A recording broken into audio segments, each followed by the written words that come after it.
Hi. Okay, what we're doing tonight is Artie and Joe Buck, or as the boys have now described it, Artie versus Joe Buck. With me tonight, of course, as always, is John and your favorite Aussie, BonJovial. And I just want you all to know that BonJovial, which I will just call Bon from now on, is responsible for all the clips and all the content that we'll be providing tonight. So he'll kind of be in charge of telling you guys where we are and what we're at and why we're doing what we're doing. Who? Okay, Cleo McDowell. Who is that? Is that from Coming to America? Yeah, that's the owner. That's the owner of McDowell's. You know the home of the Big Mac. Well, they're the home of the Big Mac. That's John. You know John Amos, right? From Good Okay, Times? I'm loving the analogy there, and this is just that is just amazingly funny, John. Just so you know, that is amazing. Didn't you see it when I logged in? I did, and it made me laugh, but Okay. I was so focused on the shit that we had to do that I wasn't even paying attention. So I love that. I love that. Look at how focused Cleo is in that picture. Look at him. So BonJovial, say hello to your fans because you know how much they love you. Oh, hello, my fans. How are you today? Hey, let's just talk about Johnny's microphone. He's got a mic. I want to give everybody a heads up. No fucking spoilers on Princess Kitty's Nuggets versus the Clippers tonight. I'm recording that, and I'm recording Heat Celtics. I don't want to hear shit about it. No Easter eggs, no comments. I'm watching it after this. On there fast you forward. go. So Please. keep your fucking mouth shut about that. There's a couple of things in Stern news that we want to get to. News from today, which is SiriusXM CEO James Meyer to retire, CFO David Freer to pursue other opportunities. So this is like a really, really curious thing to me. And I'm wondering why this is happening. Like, I feel like they're letting go the boomers and bringing on fresh blood because the Barstool ilk. Because maybe they're a little sedentary with their thoughts and maybe there's like some sort of internal fighting going on. Johnny, do you have any thoughts on this? I think you're right. I think they might be trying to euthanize it. But there's a barstoolization of Sirius going on right here. And I think it was both Katie Aldana and D-List in that thread. I don't have it in front of me. Howard had 300,000 listeners on any given day in 2007. And that's the height of Sirius. Right. So how could that be right? So how could that be cost effective? You crunch the numbers, paying him what you pay him. And I had that theory that he's a silent partner. And you actually had the contract language of the right to refusal. So he just gets to say they have to offer him shit every 5 years. Don't think this is heavy lifting. Don't think he's doing anything. There's nothing easier than this show. It's a show about nothing. And it truly is. And it gets worse and worse and more mailed in. And so how you could crunch the numbers, how it's worth paying him that $90 million, and if they let him go, what you could do with those channels, and he goes to Netflix. So I don't. Nothing about it makes sense in this landscape. Offering him that deal again, and everybody's can they offer him $60 million? Is that the way the deal works? That's that they what can just say, "Well, we want are all you." about. They have to offer him right to refusal. Yeah, right to refusal. So they might just offer him $20 million, and he won't do it. How would you say no to that? Yeah. How would you say no to $20 million? And it depends on what somebody else offers him. Ego-wise, yeah. So let me just read the article really quickly. So SiriusXM Holdings, which was down 4.96% today, said Tuesday that Chief Executive James Meyer plans to retire on December 31st after 8 years in the role. The satellite radio company said Jennifer Witz, currently president of sales, marketing, and operations, will succeed Meyer as CEO. In addition, the company said Chief Financial Officer David Freer will be pursuing other opportunities. Okay. See, the wording here is very, very curious to me after 17 years in the role. Sirius appointed Sean Sullivan as CFO effective October 26. Sirius stock fell 0.7% in pre-market trading, but it did actually go down a lot more than that, like precipitously after this announcement. I got a post from the D-List that kicked it off from. She wrote, I believe that article was 3+ weeks ago. Meyer said, I am doing whatever I can to keep him. That was a red flag for me. If you're a CEO of $1 billion company and you're talking about future direction of the company, why aren't you saying we? So it's almost like he has no other champions but him. And Meyer could easily be, one of these people that just is a Howard fucking, sycophant, right. sycophant, and he's offering whenever he wants. Nobody else is backing this. And if you lose Meyer, and I thought Greenstein was also in sort of that Meyer camp. Pell writes something good here. It sounds like a CEO is a delusional fanboy of yesteryear. I don't listen to the show either, but I have SiriusXM and I do enjoy the music channels. I hate to think Howard is pulling down everything about the company. I hope she brings back the old O&A clips, unedited Howard clips when the show is listenable for a guy. I doubt that, yeah. Princess Kitty, perhaps they're all scared of Stuttering John's lawsuit. Back up to the company. Yeah, I love that. I love that. It may not be Katie Adana. It's Katate.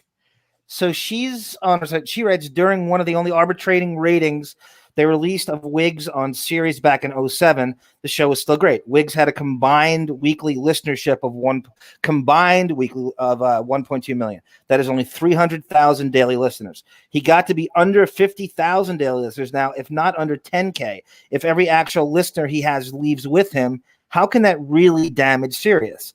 I'm not one of you guys who thinks he's making $90 million a year. I think he's making way less than he did on K-Rock. But if he leaves, all that money goes back to Sirius. I think Sirius will do just fine without him.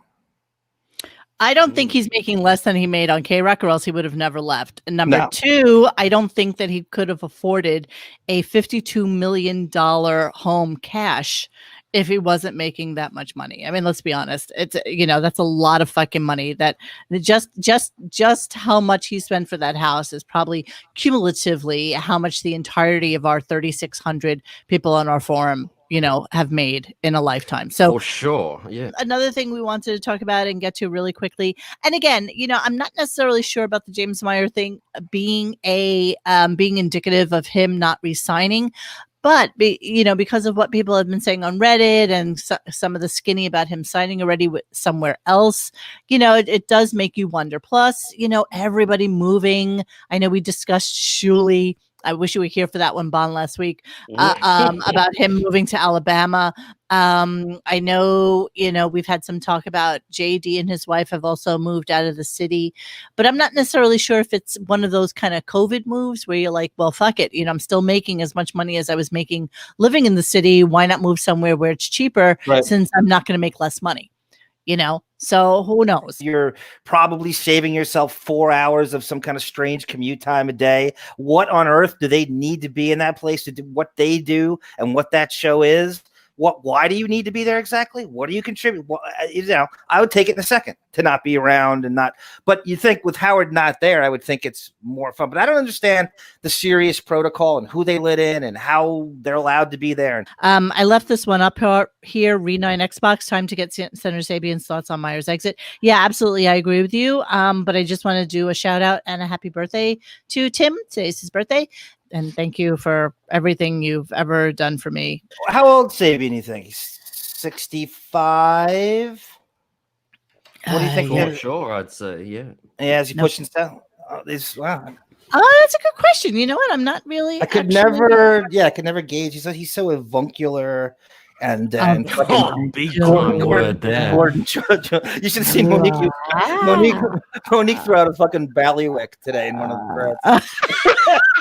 Thinking I wouldn't notice. You have some nerve trying to slip that by the goaltender. I got your ballywick right here. Ballywick. That's a new word for me. What the fuck does that mean? It means like you're around, like what you're good at. What you're good at. What you specialize in. Oh, that's impressive. All right, so I had it written down. I go, well, Monique, being that Joe Buck isn't exactly your ballywick, I can't wait to see. All right, I just want to throw out there before we start an actual Artie show is that we are working on now month 6 of No Artie. And it's still a very curious thing to me. He's not out there trying to sell stuff and trying to get people to go to his gigs. There's nothing. Nothing. He's dead. He could be dead, Yeah. Maybe Artie doesn't want to be found. Maybe he's tired of us. Maybe he's tired of attention. Maybe he's had it. Maybe he just doesn't think there's anything left for him in show business. Maybe crashing isn't coming back. I just don't. Is there anything wrong with just dropping off the radar like he's doing? He hasn't tweeted so since strange. April. I just looked at his Twitter before, so he hasn't tweeted since April, and it was a lot of just COVID charity things that he's worried about.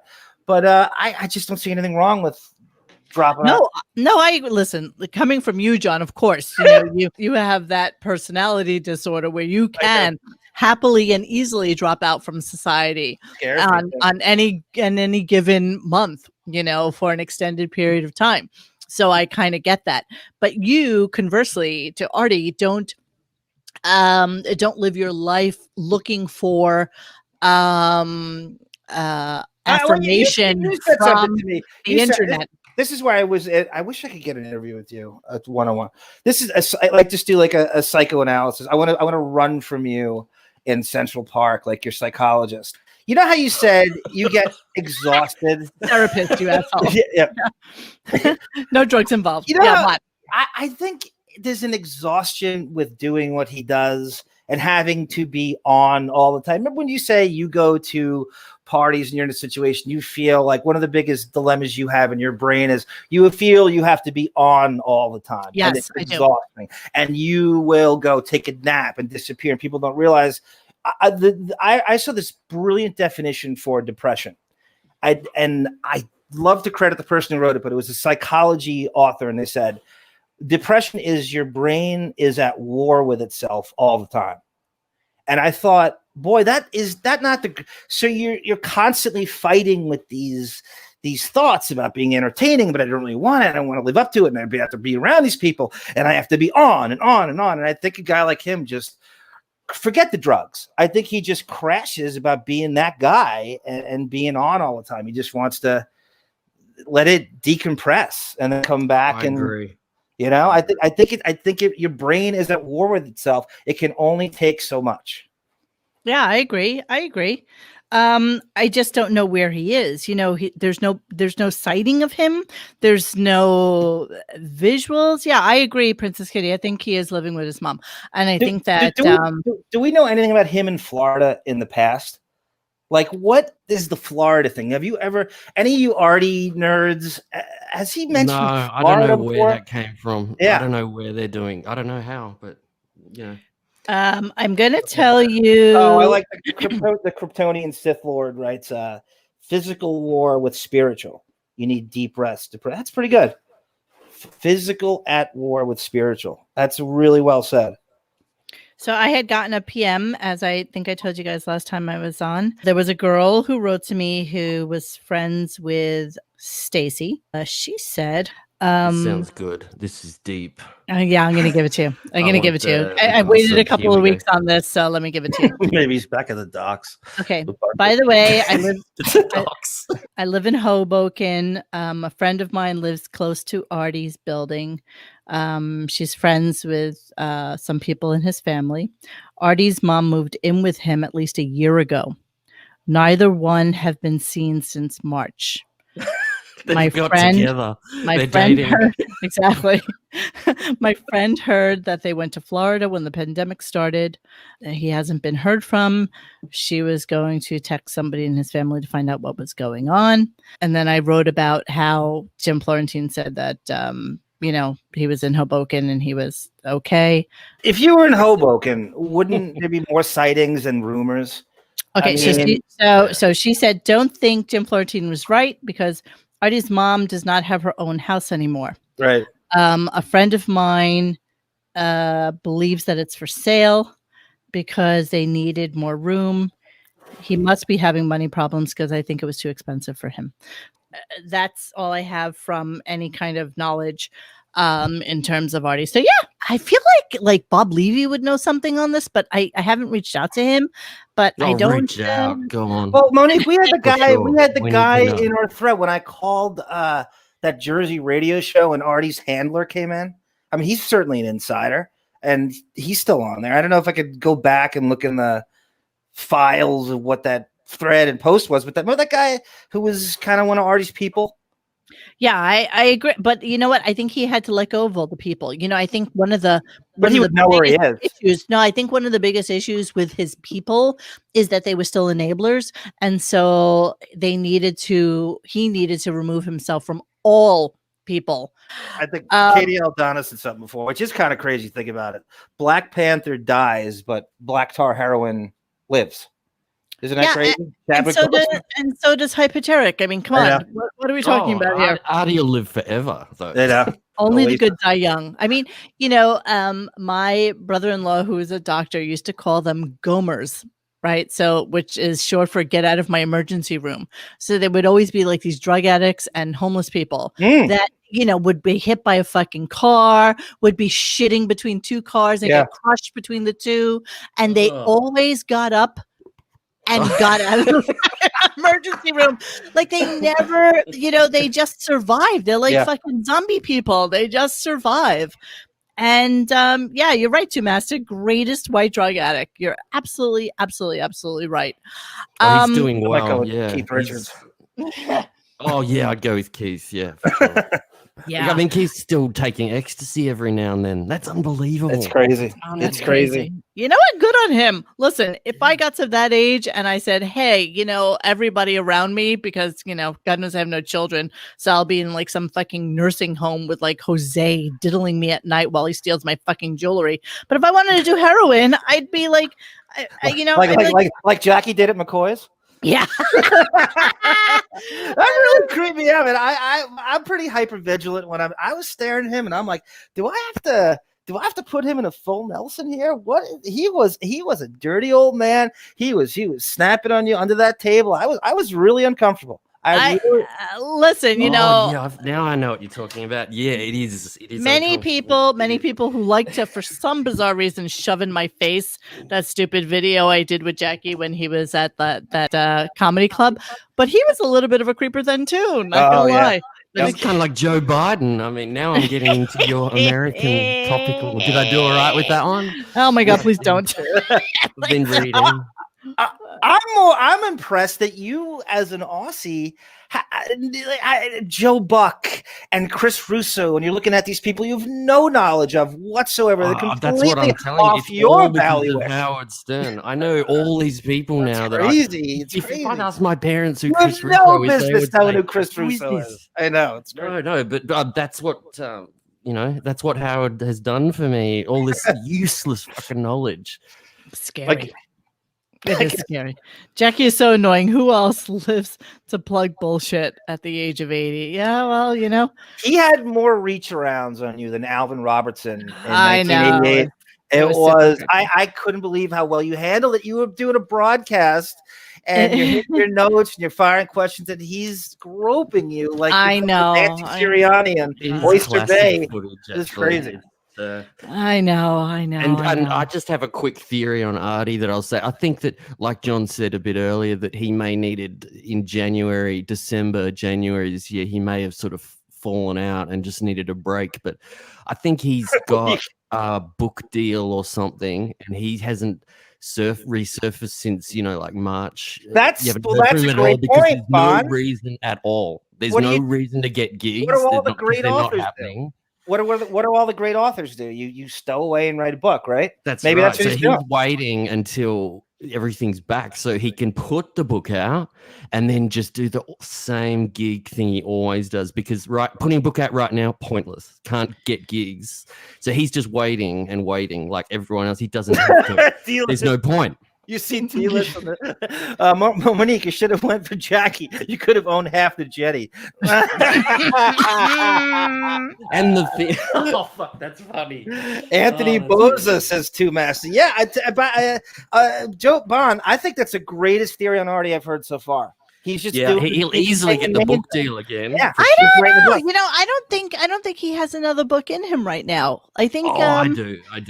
All right, so Bon, I'm going to let you start us off. So we're going to do like a classic Artie Lange, Joe Buck thing tonight. And we're just going to kind of explore what happened after Artie was on the show. And listen, I only remember it from the first time I saw it. I have not watched or listen to any of the clips that we're doing tonight because I wanted it to be super. Excuse me, I'm choking. Oh, that sounded like it came right up your throat. Choking on my bailiwick. But while you talk, so it's June 15th, 2009, and the reason Artie gets on this show with Joe Buck is because a paperback version of Too Fat to Fish came out on June the 2nd. So they had the hardcover in late 2008, and then in 2009 they got the paperback coming out. So he's trying to promote something, but he doesn't really get there. And for some reason, Joe decides not to mention his book. At the end doesn't, does he? He does not. Right? That's a great I haven't watched this, so I'm excited. Okay, so we have parts 1 and part 2. So part 1 is actually the actual interview, correct? Yeah, and then the next part is when other people come on to the show as well. Is that what we're looking at? No, it's the same guests. So it's the same, but it was just the part 2 was an online version called After Show. Monique, it's called Overtime. You know how Bill Maher does that? He tells his audience, come to okay, like the after show. They tried it on this too. Hanging out and chilling out and whatever. It's a little more hardcore, right? It's about so a little backstory. So can we? So how long did Joe Buck have this show? Like, was this popular or not long? That becomes apparent. We won't spoil it yet. That becomes apparent later. But it's a big time live show for Joe, and I thought I'd put it to John because if for anyone listening who doesn't know, John is obsessed with sports. He's ensconced in sports daily. I'm not what I used to be, but I know I do have an unhealthy obsession with paying attention to broadcasters too, though. Which I think it's the game within the game. I think it's always fun for me as a sports fan to pay attention to the broadcasters and the sports media. If I just don't know what it is, I just think it's a part of it. So I do know this. It is my bailiwick. It truly. So the question. So this was the first episode, by the way. This was. That's right. They thought it was a good idea to put Artie in on the first one, which turns out not to be such a good idea. But John, for people who aren't sporty, there's some main players in this. Through this, can you tell the listeners who Chris Russo is, who Mike Francesa is? Oh, they all know. Michael Irvin is. They all know. They don't all know. They don't all know. They're regional. I don't know if they do. They're regional. They're regional. I was reading Wikipedia. Mike and the Mad Dog were the brainchild, believe it or not, and a lot of people don't know this, of Imus. And Russo came on WFAN in the late 80s. Francesa was very, very boring on his own. He had a show with Ed Coleman. And Imus decided to do this weird juxtaposition of almost like a Laurel and Hardy kind of show where you take Francesa, who is pretty straight in the Long Island accent, and then take Russo and put them together and put him in the afternoon to replace Pete Franklin. It worked really well to the point that it was probably bigger than Imus's show. And they're very localized. Russo is not a New York sports fan. But Francesa is. Like, Russo roots for the San Francisco Giants and the Packers, and he's got a speech impediment, and he's crazy, and that's the question I was going to ask you. Is Artie was a huge drug addict or something? Because no, yelling at Artie, you know. John, don't you remember? I used to live. I was getting to that. So take it, Monique. Take it, because I was getting to that. So Bon, I used to live down the block from Christopher Russo, and he used to walk his little teacup Shih Tzu or Yorkie all the time when he lived down the block from me. And he does have a speech impediment. He's like loud and lispy and very, very local. And light in the loafers. You would think he's gay if you meet him. He's definitely not. He's limp-wristed, but you would think he was because he's limp-wristed and the way he moves and the way I'm telling you, your gator would go completely up. He is light in the loafers like you've never seen. So he's not, though. He's married and he has 3 kids and he lives. I think he lives in New Canaan right now. Yes, he moved to Connecticut probably about probably like a year after I met him, I would say. But, I would run into him when I had my dogs and he had his dog and, we would chat a little bit and I knew who he was, not because of his sports show, but because of Howard Stern, of course. And so, and he was super sweet, and he knew my cousin, as you know, who's a part of he works for him. That's a crazy connection, actually. I know. That's crazy. I know. I imagine him walking his Steve dog Torrey. and just talking to himself, going, fucking hell, fuck this, fuck that. Just talking to no one. I don't think he's like that he angry comes of a across like a man. madman. He does come across like that, but I don't think he's really that in real life. I think that's just a shtick. Got to be honest with you. Although he does talk that way, like he talks really fast and really loud. So you might. Monique, good job noticing that. Good job. It's like he doesn't have teeth or something. Yeah. All right, we've been on 40 minutes. Let's start the stupid show because I know, you know me, I'm going to get cranky by 11. So let's start with Artie Lange on Joe Buck Live. All right. We've got guests on this. They're analyzing his sexuality in the chat. They're all going, he's a San Francisco Giant fan. He's limp-wristed. He's not gay. He's so not gay, you guys. He's really, really not. I promise you. All right. So I know this is cringeworthy. All of you have prepared me for it. But you're going to lose your mind. The original name was Fatso and the Fruit Loop, and they shot it down. That was seriously the name of it. Monique's cranking by 11, midlife crisis. Oh, John, hit us with a midlife crisis with that new mic. Give us a few. Come on. Monique is cranking by 11, midlife crisis. I love it. The guests on this are Paul Rudd, the actor, and Jason Sudeikis. Yep. So it's a weird pairing. It's weird. Yeah. Put them with Artie. Anyway. All right, let's start this shit show. Here we go.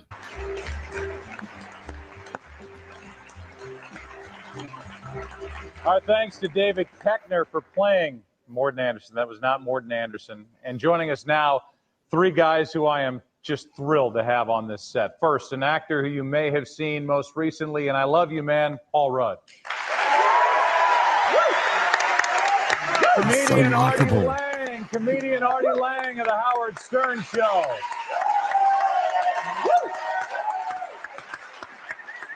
And a guy I love watching every Saturday night from SNL, Jason Sudeikis. I'll start with you, Rudd. All right.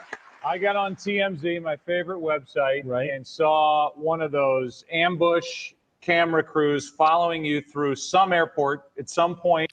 First off, not going to lie, I don't like the Joe Buck look. Like, I don't like his face at all. Like, you're not alone. It was crazy. He's very, very hated. And I understand why, but I don't understand the level of the hatred for him. But for some reason, this motherfucker is the poster child of nepotism. You know, his dad was a huge he was a St. Louis Cardinals broadcaster for years and years and years. His dad did national games and he actually did. I don't know if anybody was in a Joe Buck market, but Joe Buck did the NFL in the 80s as well. It wasn't you would not have heard him in New York because you didn't have the NFL ticket and stuff. But he was one of those, like the C team, you know, the Buccaneer versus Falcons game that you don't get in New York. He would do a lot of those. And he hooked his son up. You know, Joe was doing Cardinal radio, I think, in his early 20s, which is ridiculous cutting of the line. Do you know how many broadcasters are doing, you know, AA baseball and, you know, podunk and never get so there's a bitterness with him on that level that he's the product of nepotism and just jumped the line in an insane way. Shameless, isn't it? This kind of nepotism. They're just like, you know, you're someone who's important, so we're just going to put you there. Not that he can't do the job, but it's just that he'll be the first to admit it, that nepotism he's a product of it. But so, how do you compare him to people like, say, Jim Rome, who Xavier loves? Jim Rome is more of a host and a provocateur. Buck isn't a straight play-by-play announcer, trying to be a provocateur here. In this country, in some point in your life, asking you ridiculous questions, poking the bear, just trying to make you make a mistake, and you didn't take the bait. I just wanted to get out of there as fast as I could. But they LAX, linger. They hang out there, yeah. But they linger, and they want you to say something that they can then spin and turn around and blow up and get after TMZ website. Right. You know, it's tricky. Just on your guard, I guess. Here's a guy who's not on his guard. No, it's much more entertaining on those. There's sites. No guard there. Joe, TMZ is your favorite website? I thought, what's your second? Suckingcock.com? He goes straight in. Give it up! Give it up! Yeah! I'm on TMZ constantly. Did you see what Angelina was wearing today? What the fuck? How about going to a sports website, for Christ's sake? Jason, would you like to follow that? Nah. Okay. By the way, I'm a Giant fan, so I hate the Cowboys. Michael, don't kick my ass, but I hate the Cowboys. By the way, you owe me money. I lost a lot of fucking money on you, motherfucker. There's a guy in Staten Island named Bobo who you owe money to. But as a Yankee fan and a Giant fan and a well-known homophobic, Clearly. Can't believe I'm you said also a that. well-known homophobic. It's like a white trash gift from God that the fucking Cowboys have a quarterback whose last name rhymes with homo. You can say that shit on Angel Dust. I know I've tried, like Tony Homo. And he's dating a fat chick.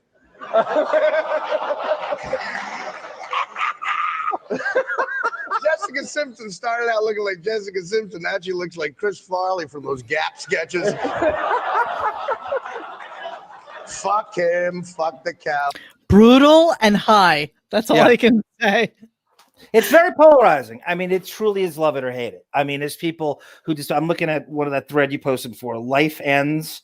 He has a Killmonger avatar, he writes, I found Artie insufferable on that Joe Buck appearance, and that was around the start of when he began comporting himself the same way on the Stern Show, constantly interrupting to fire off whatever joke came to mind, interrupting Howard and laughing at his own jokes like a Batman villain. I don't know. It's Artie's polarizing. I'm pretty sure this is going to get worse before it gets better, right? So it does. Yeah, all right. Cowboys. Jason. That's Michael Urban, Monique. Oh, thank you. Okay, that's what I was going to ask. Cowboys. Jason, receiver. when we talk about fame and we talk about being plucked out of Good nowhere, segue. You're a regular Bob Costas. You talk about scrambling for a segue. I just pulled a hamstring looking for some sort of segue. I'll be pulling a hamstring later to fucking. Thank you. Thank you for that. I want to be working construction by next Thursday, so I would really, nothing would make me happier than to ask like a Paul Rudd or a Jason Sudeikis what they thought of this interview. Like, yes. Jesus Christ. I just wish you guys had asked Artie when you got him on a couple of years ago. Oh, I wish you'd asked him about this. Because he hopefully there'll come a day where we have Artie back on and he's not, gone from us. And I would definitely bring this up because I don't know. You know what? That was a last minute thing, as you guys all know. And I know we get shit about that interview all the time. But you know what? It was the last sober Artie interview that he did. Just so you all know. I've seen the shit that people have said about that, and it wasn't that bad at all for me. I enjoyed the whole fucking thing. God, the people that whinge, fuck you guys. Fucking you guys get on the phone to Artie with 1 hour's notice, and see how you fucking go. Thank you, Vaughn. I mean, you're the same guy who likes when John is like echoing on his fucking iPad. Oh, this new mic is breaking my heart. He sounds too clean. But anyway. You like Howard when he didn't want Gary to be like quite so clean when he came on. That's exactly it. You hit it. Exactly. The green and shit. Okay. You're on your way. So are you. You know the show's on HBO, right? That's right. No one's watching. What about you and the fishbowl? Have you had to deal with anything after coming out of nowhere and being on SNL all of a sudden? Nothing horrible. No scuttlebutt to speak of it as of now. Mostly, I got to worry about my mom Googling me at this point, and then having to come up, with answers for that. Artie went through therapy from his mom Googling him. Well, first of all, I hate when Jason's mom Googles me. There's 80 websites predicting my death in a week. That's fun. Artie Lange's gonna die.com. But, Joe, it's exciting for me to be here. Not because of you, but Thank you. Because I loved your father. And I love you, too. You're the best. He's great at what he does, Joe Buck. Indeed. Now comes a huge insult. Always the. Joe's father was a hero of mine. He used to do games for the Cardinals. He was an announcer, and he was one of the last real men's men. He wasn't politically correct like a pussy. I mean, and you following that. Like, I'm on a Howard Stern show. Howard's not a pussy, man. Howard says what he fucking feels, and clearly so do I. But I don't have as much money. But Jack Buck was your father. Correct. And it wasn't like a lot of people think Louis Armstrong. It was your father. Jack Buck was your father. True. And is this gonna take a while? Yeah. This is, yeah. Sorry to ruin your fucking great show. Yeah. I appreciate the apology because you have. I'll tell it quick. So Jack Buck is doing the 1990 National League Championship Series on CBS, and he wanted to talk about baseball. He was an old baseball guy, and CBS would make him do shitty promos for CBS movies of the week, right, in the middle of a play, and he didn't know what it was and shit. Like, he didn't know what the movie was or the name of the actresses, but he was so brilliant at being a great announcer that he would use whatever the promo was to segue into the next play. So he would say stuff like, there's a fly ball of Bonds. He's there. He's got it. That's the way this one starts. And by the way, tonight on CBS, Meredith Baxter Bierney stars as a battered woman in something called I Want My Kids Back, the Jessica Connor story, starring Meredith Barney Baxter. She's a battered woman. Speaking of batters, here's Barry Larkin. God, Paul, can I talk to you, please? I like your dad. I still remember hearing the story when some kids were asked, they want to get in the business. Do you have any advice that you could?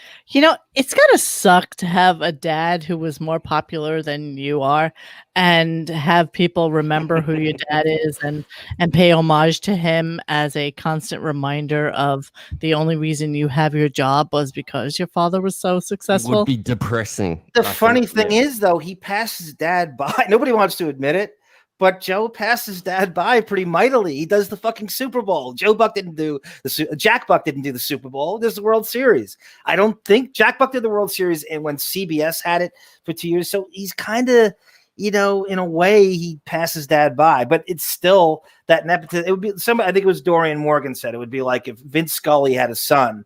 It would you just like, come on. So many of these guys can't.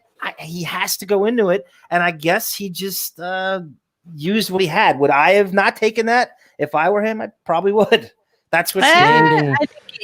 Listen, you're in a cringe position, right? So it's your show. Yeah. And or, this is live, or if you right? don't do anything significant, then you're being compared to your father for not doing something in the genre. He's, it really is a catch-22. Because if he were a fucking school teacher, you'd be pissing on him for that.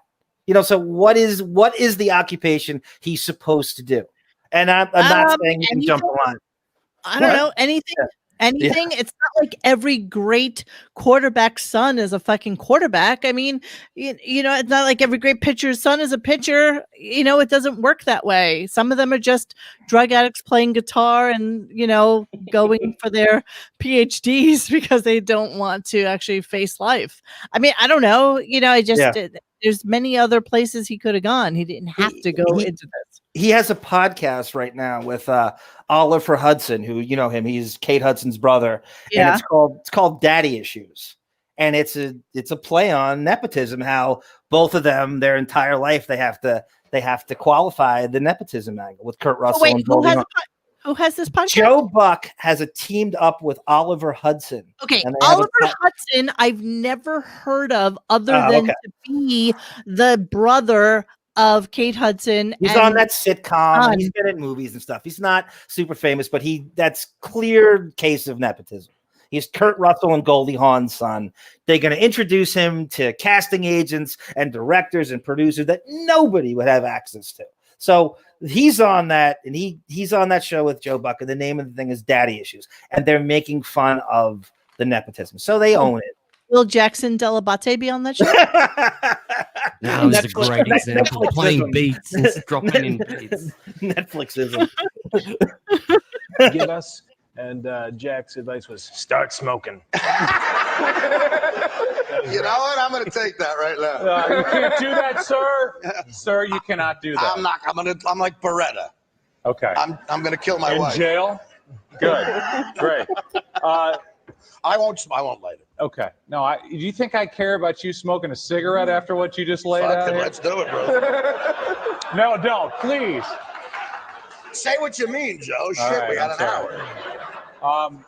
We will continue this with HBO Online, I think, unless they pull the plug on it. Seriously, I want to ask you about. But I've known you since we were 18. Yeah. You have not changed one bit. Well, Yeah, thank you Monique, very Monique, much. just let me give you a little for setup you. here. Sudeikis, I'm sorry, Monique. So Sudeikis and Rudd are both his hometown friends. Artie somehow got I didn't part know of that. them. There, I think he tried to get someone else. Is this whole St. Louis, Kansas City, Hollywood contingent, and they kind of all know each other. John Hamm's in there, and they got Artie to throw a wrench in the works. Because I think Buck knew how boring it would be if it was just him and his friends in a St. Louis circle jerk the whole time while Artie walks there with cocaine. Yeah, I know. I totally get it, and I actually have some thoughts about this segment as soon as we're done here. We have another minute. Oh, look at you. Thank you. Is there a picture of us, I think? I don't know. Do they have a picture of us? Oh, no. Oh, no. There it is. There we are. Look at that. There's Paul. Look at that. Look at that crew. Rudd's 51. I know. Isn't that And he's as handsome as ever. That's crazy. Bastard. So wait. So who do we have here? So this is Paul Rudd. Yep. That's This Buck next to him on his left. Buck. And that's These other guys. one of that has to be Jason. I mean, they all no. Jason's like Sudeikis is younger than them. Sudeikis is significant, not significantly, but he's 7 about years. 5. Years. Okay. All right. Let me move on. Paul Rudd on the far left. His hair neatly tucked into a ponytail. Yeah. Me There's with you. hair. Do you still have those pleated acid wash jeans? Yes. They're in the dressing room. There's Paul, and that's Sarah Jessica Parker. And Preston, who did the music, and David Garvin. He was kind of like he was. All right. You know what? I'm not gonna lie. I don't think that was as bad as I was. It's not bad. It's like No, because you know Artie. You know what you've heard, how crazy this is. You're going in and probably expecting much worse. You have higher expectations than any of us had going in when we watched it. I loved it. I personally loved it. I know people hate it. I loved it. I mean, you get so tired of sports platitudes, and you want. And Artie's clearly influenced by Howard on the Magic Hour, and Howard with Tom Snyder, and Howard, some of his epic kind of confrontational appearances, and that's kind of what he's going for. He's completely sort of carrying around the spirit of 90s interview Howard trying to take over a show. It was pretty weak, though. Artie was just swearing it in the first couple of minutes. It's not all going to be you're home just run. Going, wow, what are you But he doing, was told, man? but What we are you know, we doing? find out later, he was told by Joe Buck, and I quote, "Light me up out there." So when he tells you that, you just give it, you can do whatever he wants. And these guys heard the marching orders. Sudeikis and Rudd heard it. There was no script. They didn't have like an outline, and they're going along with it. They didn't know how crazy he was going to get, but they asked for it.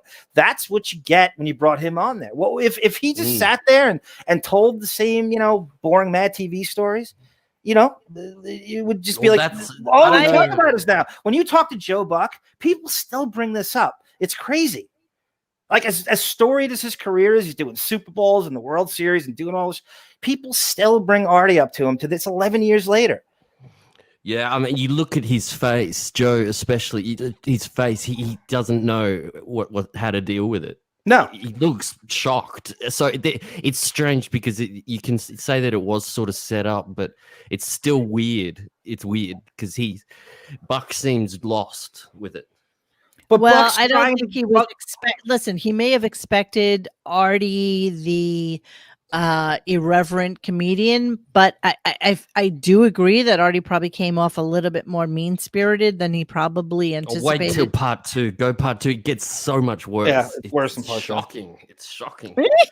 Okay. It's amazing. All right, so we're gonna go to part 2. This is Artie Lange on Joe Buck, and this is, I guess, the after show. Yeah, is that what we're talking about here? Yeah, It's called yeah, Overtime. Yes. We'd like to welcome all of you on Overtime on HBO.com as we continue our discussion. We've got the comedian. You know, maybe I don't like Joe Buck because he has like that smackable, condescending, smug. Yes. There's a five-head shit-eating grin. Yes. It's all taken from, like I said before, it's this Craig Kilborn knockoff culture, which is kind of inspired by it's like a Dennis Miller kind of smugness that all the ESPN announcers sort of taken to. You know, ESPN SportsCenter anchors now, they're all kind of comedians and they drop Caddyshack references. And that's kind of where all the announcers go now. And so they looked at Buck as being a cut above, and he could kind of do comedy and be straight, do a sports interview, and then come over here and mix it up with the comedic types. It's entitlement as well. Yeah. He's on the stage. We've got Michael right down there. Michael Irvin is still with us, kind enough to stick around. And anything else you'd like to get off your chest, Artie? You bastard. Yeah, the jizz See, you he's shot on. pissed off. Can he be removed? Is that It's possible? the internet. I can't. What the fuck? There's coyotes fucking 18-year-old girls on the internet. I Oh, can't God. It is true. Nothing says jizz like the internet. Can I smoke on the internet? No, Or you can't all do the time? anything. Right. I'm trying to save miles. I'm trying to get the kayak. Jason, if you were me, how would you rescue your career at this point? Yes, really. I'd let him smoke. That's Why does he the gotta biggest smoke a laugh, I cigarette, think. still look cool, but avoid lung cancer? That is impressive.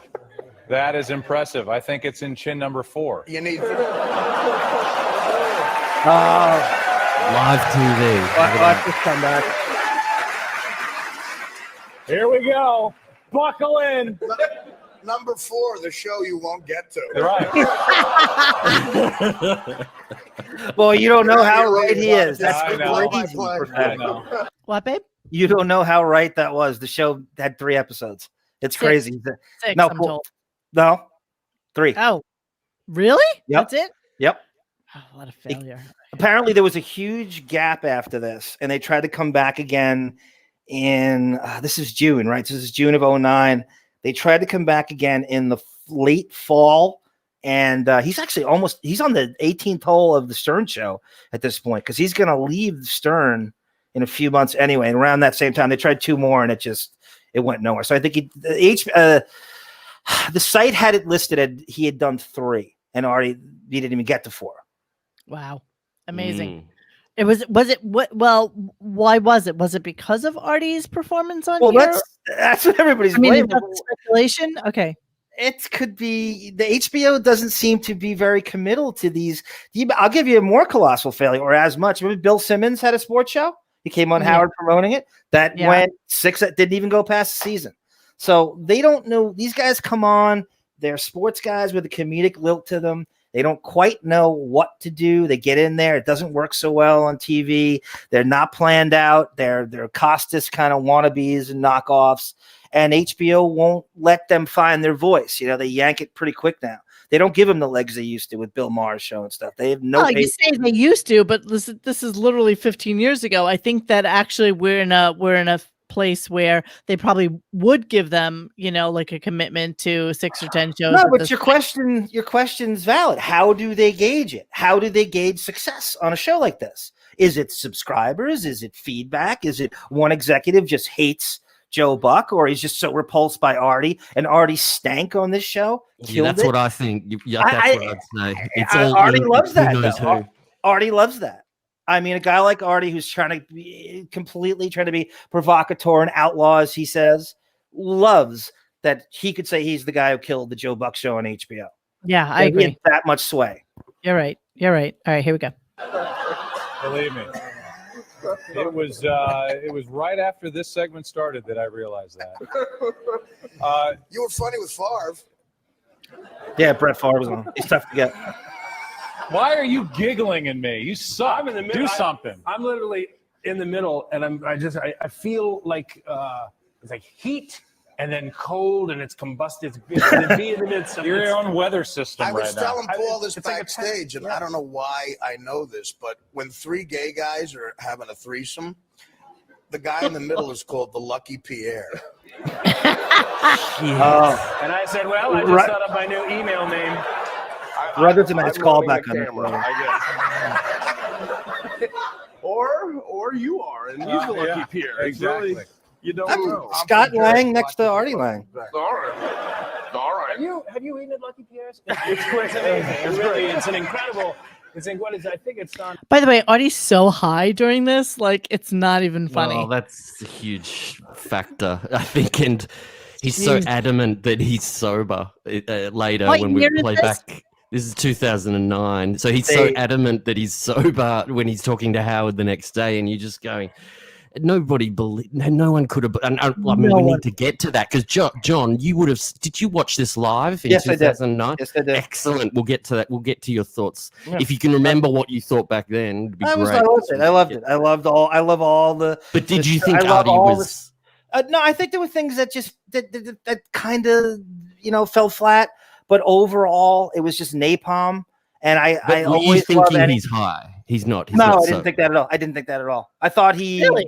No, I didn't think it at all. I don't think I have the greatest drug radar. No, I don't. I'm not a pot smoker. I'm not around. I'm not. Not a heroin shooter. You're not a coke sniffer. Yes. Yeah, that's the thing. That's the thing. It's different. To I'm not pot, grinding heroin. with Jade Barrymore in 1982. Yeah, so your day jar is not really there. Yes. Hey, I don't know. What do you do guys this think? in midlife crisis? back around right now. Andy Not only is Warhol. Artie high as a kite, he's obviously also drunk. Yeah, I agree. That voice is a dead giveaway, says Two Master. I agree with you too. I thought the Jack Buck story was a little too lucid to be high. It's a lot to go through. He didn't stutter. That's the only bit of rehearsal he did for it. That's what I think. Maybe. See, Scott Baylor, he'd have a permanent frown on if he wasn't high. That's so true. The only smiley Artie is a high Artie because normally his face has the countenance of somebody who's just, his true face is one of sadness. Some people when they're just have a blank face. Resting sad face, yes. Resting melancholy. Right. Some people have a resting smile face. Some people have a resting bitch face. Some people have a resting sad face. He has a resting sad face. Yep. And he's always like that. Like even when he's doing his I think he's thinking about his father probably most of the time of the day, most of the time. I think he's kind of over that. I gotta believe that he's. I don't think so. That's why he's an addict. I think. Of course. Yeah. Well, yeah, you're right. All right. Let me go through this really quick. I'm sorry. West 4th. Michael, can you see me melting up here right now? Michael don't give a shit. He's in the Hall of Fame. Jason. Yes, sir. We just did this live. Yeah. You do your show live, right? I mean, is that a commonly It's asked? called Saturday Night I know Live. it is. I know it is. Jerk off. I know what it's called. That's the best. Jerk off. Yeah. Here's jerk off. This one starts. You're gonna pull me into a dark place in about one more minute, and it's not gonna be good. Let's do it, brother. Let's fucking make some news, man. No, it's true. Pull me into a dark place. If and I'm blow gonna me do again. it, I'm gonna do it with an A-list guy.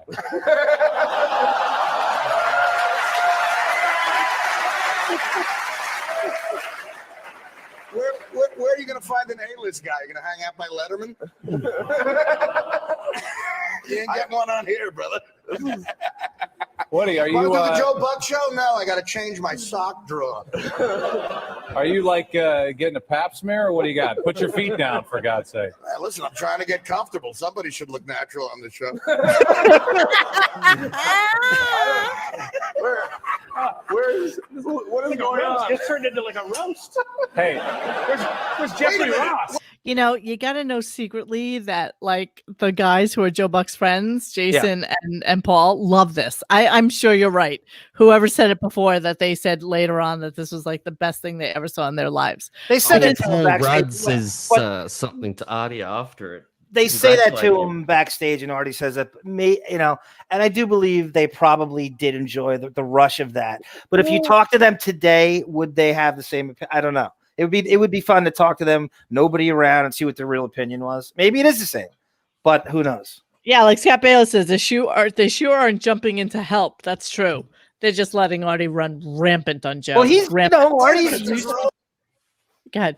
No, I was going to say is Artie's used to, you know, being on Stern, and you have to fill in those dead moments, and he can't handle just letting it sit there.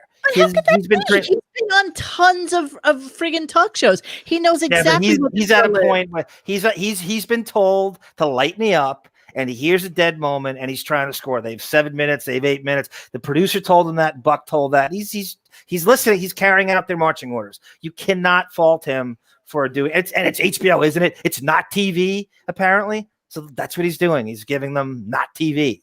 Yeah, and Rudd and Jason won't touch it. No. They're scared, I think, because if they turn it, Artie he's so quick, he could just insult the shit out of them. That's why they're not jumping in, I don't think. They're not capable of riffing with Artie. No, I mean, right. Paul Rudd is like fucking Matt Damon boring. He doesn't really know them, and he doesn't really know them that well, you know, so you don't know what you can do, you know, like you don't know what buttons you can push with them, or he doesn't. Artie is the chocolate babka between the white toast and the rye toast, right? Like he's like a special treat. Good. That was a good one. Two just like milk toast kind of guys who aren't comedians per se. Artie is the only. Paul. I can't stand Paul Rudd. So mediocre. I know he's bland, but he's still cute. I would still do him. But why is it so much Paul Rudd hate? I don't understand that. Who hates Paul Rudd? I think the thing is he's a little too beloved. Actually, I don't know anybody. How do you hate Paul Rudd? Everybody on the comments. Oh, we hate everything. He named so bland. You know him as Ant-Man, Monique. He actually named his character Scott Lang in homage to Artie in Avengers. Did you know really? That? No. It's Scott Lang, but it's too nice. Hooked and baited. Be right into that. Now, are you glad you stopped filming and flew to New York for this, Paul? I was here. Oh. I was like literally in the neighborhood. Paul Rudd is an A-lister. He happened to be outside. Thank you for saying that. You are. It's not true at all. A-lister. This guy's in a lot of big movies, man. But not me and Jason. Well, no, but at least I've got a shot still.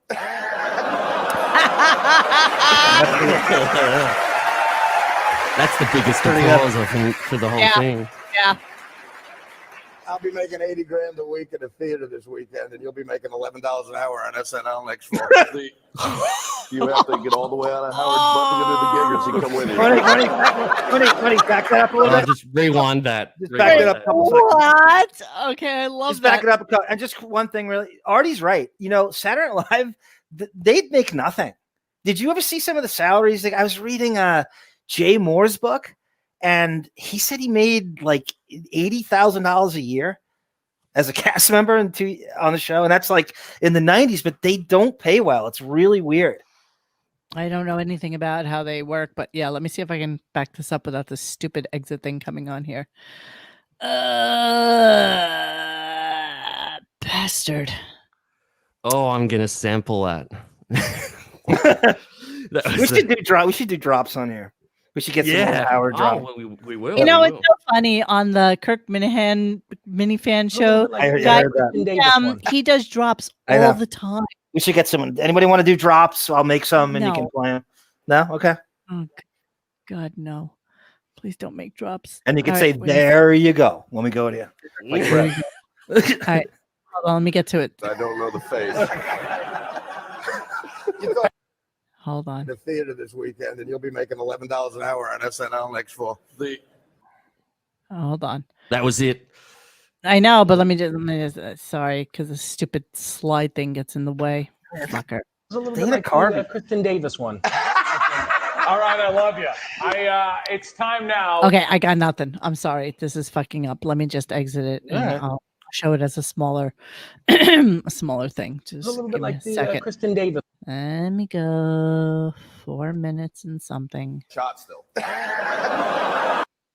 right. Yeah, This Monique. guy's in a Right lot of there, big yeah. movies, man. But Not me and Jason. No, but at least I've got a shot still.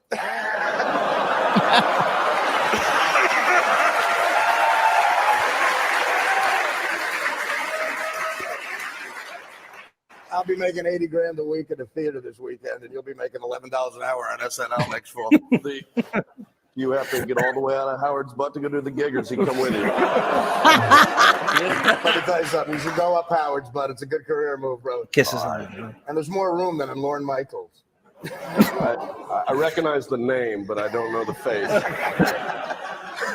You talking Hey. about Joe? I'll tell you something. I wouldn't mind being a lucky Pierre between those two. That's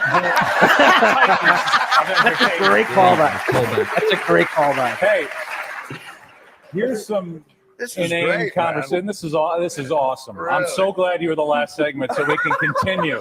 Dude, this My is the miserable. last segment ever. So I know. I You two went to high school together. No, I'm not pointing at you. didn't go to high school. We went to the same high Went to school, the same- not together. Yeah. A little difference, but Wow. Wow, when you do that, He is a bit of a dick right now. Not gonna lie. Like he's look at- doing that weird kind of controlling the whole narrative. Nothing's good enough for Artie in this. He's just intolerant of anything they're gonna say. Even if they get onto a good subject, he's just gonna fuck it now. Look at Tiger Lily writing jokes like she's Tina Fey. She goes, Jason's having babies with Olivia Wilde right now. Artie's penis looks like his nose.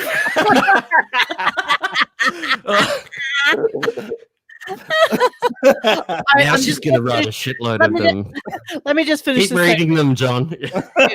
I'm just going to finish this segment real quick. I'm sorry if Okay. it's small for you guys now, but I needed to be able to control the timing on it. And I can't do it on the other one. it's there's a ripple effect. That's nice. I know my fourth chin is making a joke. I'm like you. Tina Lily. Andy Morgan. Jason God. and I are both from Kansas City. And Big, the funny thing about Kansas City, Here we if you go. go back in its history. you big Royals fans? I'm a Royals fan. I'm a Royals fan. But you're a Steeler fan. I was a Steeler fan growing up. Big, huge Steeler fan growing How up. do you Still drop like the Steelers. Steelers? I root for the Chiefs. Kind of from around high school. But You know what? Joe Buck has no business having a friggin' live. No, HBO of course not. He knew that. None. But, you know, he doesn't know how to rein his guests in. He doesn't know how to talk over them so that it doesn't sound like, you know, they are basically manipulating him. And you know, Artie's like a bull in a fucking china shop right now. Like he's just completely taking over the show. Agreed, but it is his first show. Give the guy some room to marinate a little bit. It's one show. I mean, you should see how bad Conan O'Brien was when he started. Monique, it was the worst thing, and the only reason it stayed on the air is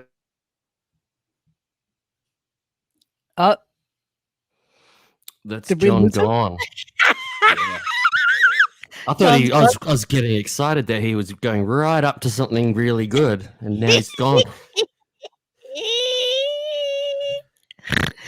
I don't know about that new microphone on him, though. I'm still gonna fight that. Classic Cleo.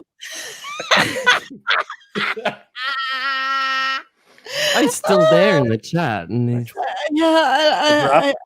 oh, there you go. What were you saying, John? What were you saying? That was a classic what was one, the John. last syllable? I don't know. I was in classic You were Cleo. going up. I was saying, give the guy some room to marinate. That's right.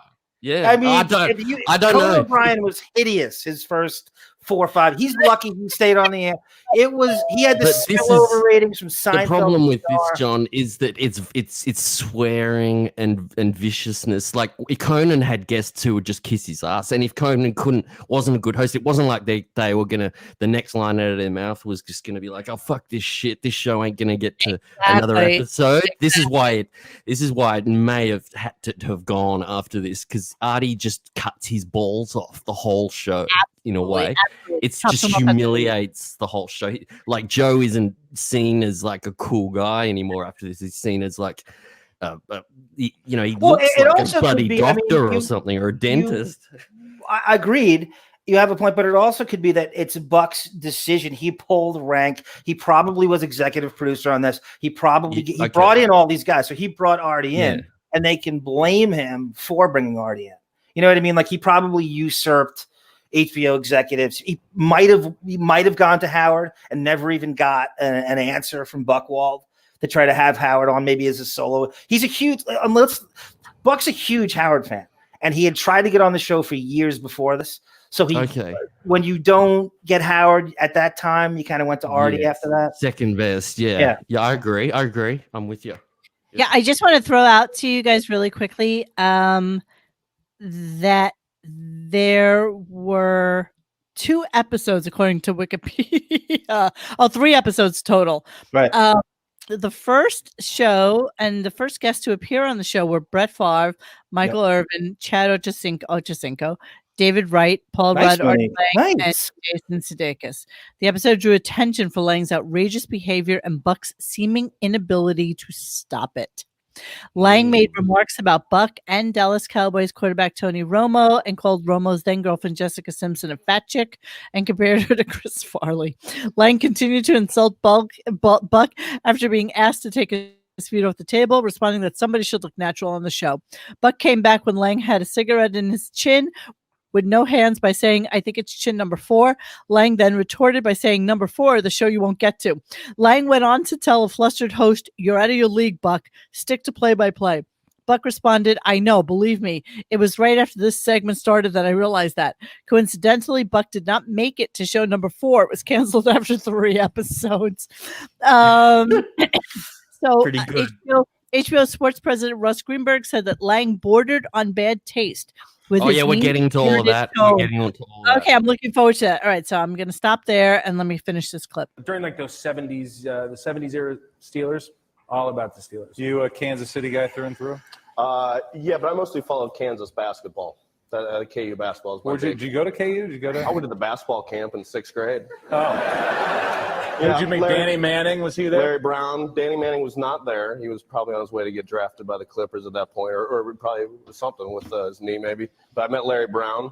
You know what's weird? That Jason Sudeikis all of a sudden turns into having a little bit of like a Southern twang to his voice that I've never heard before. Yes, I agree.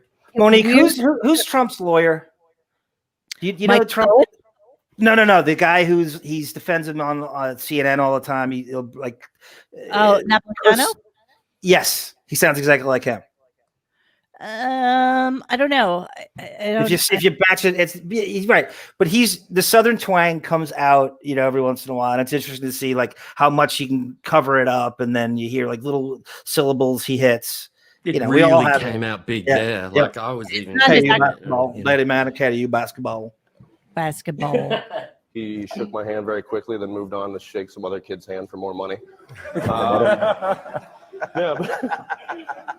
you. It was a good camp. It was a fun time. I remember in Lawrence, our high school. I remember when West played Lawrence High and Danny Manning was playing for Lawrence High School, and everyone went, and it was amazing because he could dunk. Yeah. You didn't see that too much. So they're talking sports. Much at Overland Park, Kansas. No. Michael, I know you got a microphone out there. Is there? Thank God. Is there? Listen to this, Monique. Get ready for this. Yeah, please tell us your thoughts. It's just refreshing to see white on white crime. He said it's refreshing to see white on white crime. That's good. That you should see my bookie beat the shit out of me. That's our last comment of the night. Jason, Artie, Paul. That's it. Crowd, thank you. We're signing off. on HBO.com. Not a moment too soon. All right, so he was actually rude and brutal in the second part. I thought the first part that was on air was perfectly fine. You know, he ripped him a little bit, justifiably so. You know, he's a sportscaster doing a show, and I think it's okay for Artie he was to still rip pretty it. disgraceful, making the Jessica Simpson comment and saying she's like Chris Farley and stuff. That's pretty Absolutely. full on. It's Absolutely. you wouldn't want that. See what if you were happened. Joe Buck. You see what happens at the end. They're having this like Kansas basketball banter with Danny Manning and Larry Brown, and it's flat. It's a sports show. They're talking sports, right. and it doesn't work. It's a sports show, but they're doing what this genre is, and Artie's sitting back, and that's what the show is if Artie doesn't chime in. It's a lot of that if he's not there. They seem scared in that end part. Yeah. They're kind of They like, couldn't are we even- actually right, they couldn't settling even talk into sports. a real They interview seemed now? uncomfortable to talk sports, and Yep. that's what it's kind of supposed to be. And they then he couldn't, you know, ends it straight away when they're settling in. It is a creepy ending. It's like, what the fuck just happened? If I was brutal. Rudd or Jason, I would go after that. I would just go and say, turn to them and go, what the fuck happened, man? I'm like, that is crazy. A lot of people think uncomfortable TV is good TV. When you haven't seen something you've never seen in your life, when the host doesn't know what to do, it's a lot of people get off on the schadenfreudeness of it all. This is where we get into the people saying that that Artie, it was planned, and you could say that Artie talked to Gary or Howard and said, I'm going to fuck this up, so we've got stuff to talk about for the rest of the week. There's all these theories, and we'll probably go through them once we get to the audio. Monique, sorry, John, go. Go. Finish. I was just going to say, kick into the next day. The next day, the 16th, they discuss it on Howard show. And it's interesting, they don't discuss it straight off, because you think after this, Howard would come on with John, give us a few bars of the awful intro music on Howard's show. You know what American and you think Howard would be saying like, well, we have some amazing situation that went down last night, but Howard doesn't talk about this until the second hour or something. Yeah, a caller calls in and mentions it. Did you so get it's strange. Howard seems a bit disinterested by all of it.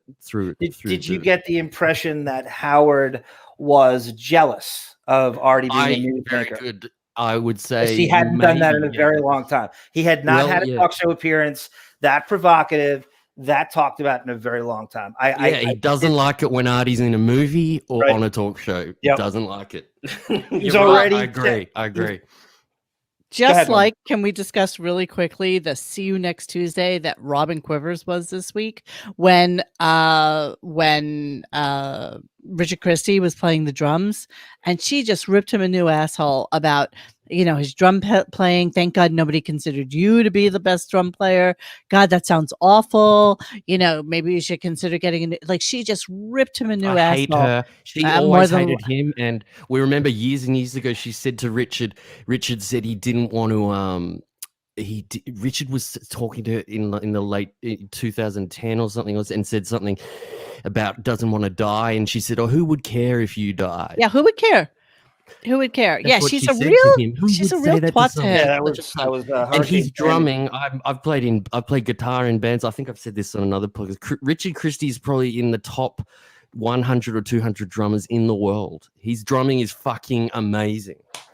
For her to say that is so stupid. She's so condescending. Ignorant. As if there's anything she has ever done in her life and succeeded at other than being a laugh track for the background of Howard Stern and being token. To play drums the way he does takes hours of horseback riding, failure. Race car driving, failure. Boat driver, failure. Fucking putting coffee up into a failure. Nothing ever curing works cancer out. Without a doctor, failure. Like, she has always been a fucking failure, and for her can't even read a newspaper article at the end of a 4-hour show. She can't even read it properly. But as an Uncle Tom, Aunt Tom, huge success. Huge success. Exactly. Well, that's her role. That's her role. All right. So now we're going to swing over to the aftermath. People I know all saying various things, that either Artie had just pulled off the greatest TV appearance of his life, or Artie sabotaged Joe Buck's show. Joe Buck was disgusted with him, killed the show. I can say to you that Joe Buck hugged me afterwards and said, "Thank you so much." He did? And Paul Rudd, who was sitting next to me, said, "You realize what you just did was the greatest thing of all time." And the audience and Michael Irvin, the football player, were laughing, so I destroyed. I killed. Oh, wait a second. Comedian Lange crosses the line on Joe Buck Live. Now, this is from USA Today. It was Trainwreck TV Monday night as comedian Artie Lange took over the maiden taping of HBO's new show, Joe Buck Live. Lange unleashed a barrage of obscene and homophobic jokes about Buck and Dallas Cowboys quarterback Tony Romo, while calling singer Jessica Simpson a fat... But by the way, everybody used to say homo about Tony Romo. So it's not like this was any news. But did they say it on TV? They said it live in the stadium every fucking weekend that he played. Let me pose The commentators said it. Let me pose No, this theory. not the That- commentators. No, the audience. That's different. The This is a audience. talk show. You can't do that. I know, but Artie thinks of himself as just a fan first and foremost, and not But actually if you didn't know who he was and you're watching it, you'd just be saying, "Who is this man? Who's right. this And why is he angry saying fat that man?" Romo was Yeah. a homo? let me, Monique, you and Jessica Simpson are pretty damn close as far as I'm concerned. Is that a compliment or and an the city of Seattle. I've met her several times. I used to do one of her lives. possible. Do you think it's possible? Some of what Artie said, there was enough clout from Tony Romo himself and Jessica Simpson that they called HBO executives through Jerry Jones and raised holy hell, and that helped. No, them. because you know what? I don't know. Jessica had been really just berated online consistently. So there's nothing new here, just in terms of what he's saying. You know, she had chunked up nicely, let's be honest. Yeah. And everybody said Romo homo. I mean, because that's just what you did when you were at the stadium. So I think that Artie was not being a guest on the show. He is being more of a fan of sports on the show, maybe. I don't know. I remember something. I know you guys don't know who this is. Tim Hardaway, the point guard for the Hall of Fame point guard for the Golden State Warriors and Miami Heat, was an analyst on ABC. I think it was the early 2000s. He made a gay joke. He was fired summarily. There is very little tolerance for homophobia in the sports world. And you know how fucking, no matter what the show is trying to paint itself as, political incorrectness in sports just don't mesh. They just don't. The sports world thinks it does. It wants to be funny, but when it gets in the weeds and when it gets in the dirt like this and in the muck, they can't handle it. So I've seen many people in sports. I think Chris Broussard was fired for homophobia. So it's possible that was enough to give the hook to this. But you know what? It wasn't like the star of the show was doing it. It was a guest, you know. And if it's a live show, that's what you get when you have fucking live shows. Buck booked him. Stop Buck it. booked him. Right. Didn't apologize, and Buck didn't apologize. No, true. Yeah. Live comic Chris Farley. Yeah, that got some laughs. That was great. At the end of the live taping in Manhattan, Buck thanked Lange for putting an end to his show after one episode. Guest Michael Irvin grabbed the microphone and joked, "It's refreshing to see white-on-white crime. I thought that spending time on a treadmill felt long. That was like 8 or 9 minutes that turned into an eternity. You know, it's cable. You can get away with it. It's not my style. But you do one show and you learn and you move on." See, he's telling reporters something else. Well, Joe Buck, he came in and he said, "Look, I'm a big fan of the show." Before the show, he said, "Let me have it." Buck told reporters he thought Lange had an agenda when he came on stage to discuss the intersection of sports and celebrity. He was sorry Lange took time away from actors Paul Rudd and Jason Sudeikis of SNL. But Buck said there was little he could do to control the invited guests without kicking him off the set or hitting a trap door. Standing nearby, HBO sports president Ross Greenberg said Lange bordered on bad taste with his mean-spirited tone. "We knew there was a certain degree of a risk factor in where he would go and where he would take us. I think at the end of the day, we'll let the public decide." Joe Buck doesn't sound like he didn't say, "I hugged Artie afterwards and thanked him." He said, well, that's what he did. And listen, Howard, it was one of the most boring. Let's be honest, okay? Nobody remembers the Joe Buck show unless you have Artie Lange synonymous with It's it. impossible to bring it up without bringing But up the question is, would the show have continued without Artie. And by the way, if they're going you to could do say that after probably. show, Joe Buck should have the balls, if he's the boss of the fucking show, like any boss would say, all right, Artie, we're taking this with Jason and Paul for the remainder. He just doesn't know how to handle. Like he says, light me up, but he light me up on Fox doing a Cowboys but I don't Packers think he game light is me not up. light me up on in Artie's world. He didn't understand what light me up was going to mean coming from Artie, and he took it to a place that Buck just wasn't as much as he thought he was going to be. He just couldn't handle it. Yeah, but so you know what? After that 8 minutes, you should have said, "Okay, Artie, time to go," because there had to be a pause between the two fucking segments. Yeah, he could have kicked him out. Not an HBO right after that 8 minutes. Yeah, he could have exactly. Thank you, Artie, after for that coming. Segment, exactly. Done for sure. But he's a pussy, so fuck Joe Buck. That's tough because Artie's gonna go on Howard tomorrow and say, "Yeah, they kicked me out because they're fucking." But it scared. couldn't have been brutal. It couldn't have been as brutal as that last 8 minutes were. It couldn't have been. That's right. But you got to think, when you turn on not Letterman, but if you turn on Kimmel or Conan, it just any day of the week, you see fucking boring interviews. So without Artie, this show would have still been fine. I think it would have been crap. You watch Kimmel interviewing someone, Kimmel was another guy, stupid actor, funny. and it's so boring. It's funny you bring Kimmel up. Kimmel had a Kimmel was Fox Sports comedian. He was on the NFL show, the pregame show, and he did bits on there. And there's this crossover in that world that they think they can take it. He didn't go that far, but there is this thing that sports and comedy were trying to cross over, and the sports world just can't handle it when it goes down. That's right. But fuck you. Put your big boy pants on and tell him to get the fuck out. I agree with you. He should have. I agree with you. I think he didn't know what to do. And if you watch Kimmel interviewing Ben Affleck next week or whatever, whoever, they're shit interviews. They're as shit as these guys would be without Artie. So of course, I don't think it would have affected the show if Artie was kicked out. But it wouldn't have affected the show one way. You know what? Honestly, with all the sports stars he had on, and as boring and bland as it may have been, HBO would have never thought twice about, okay, we'll give him another 6, because they like middle of the road. They like boring. They don't like people to be too controversial or have too much of an opinion. Joe Buck is perfect for that. He's fucking milquetoast, and so without Artie on there ripping him a new asshole, and the reality is that what they probably saw is that Joe Buck can't handle his fucking guests. That's it. But regardless of whether it was Artie or anybody. To do this. When he said light me up, he probably just meant say Artie, just do some loud stuff, all you got to do is some Artie impressions of players that are really loud. Exactly. All right, let me finish this clip. And then I came on. I see. You did a good job. Yeah, well, I mean, listen to the crowd, Howard. Oh, why? Come on. Sorry, guys. We're going to have a look at this audio system you're using after. I mean, listen to the crowd, Howard. When I left the stage, Howard, they almost started chanting my name. I have to say I would concur with Artie on his self-review.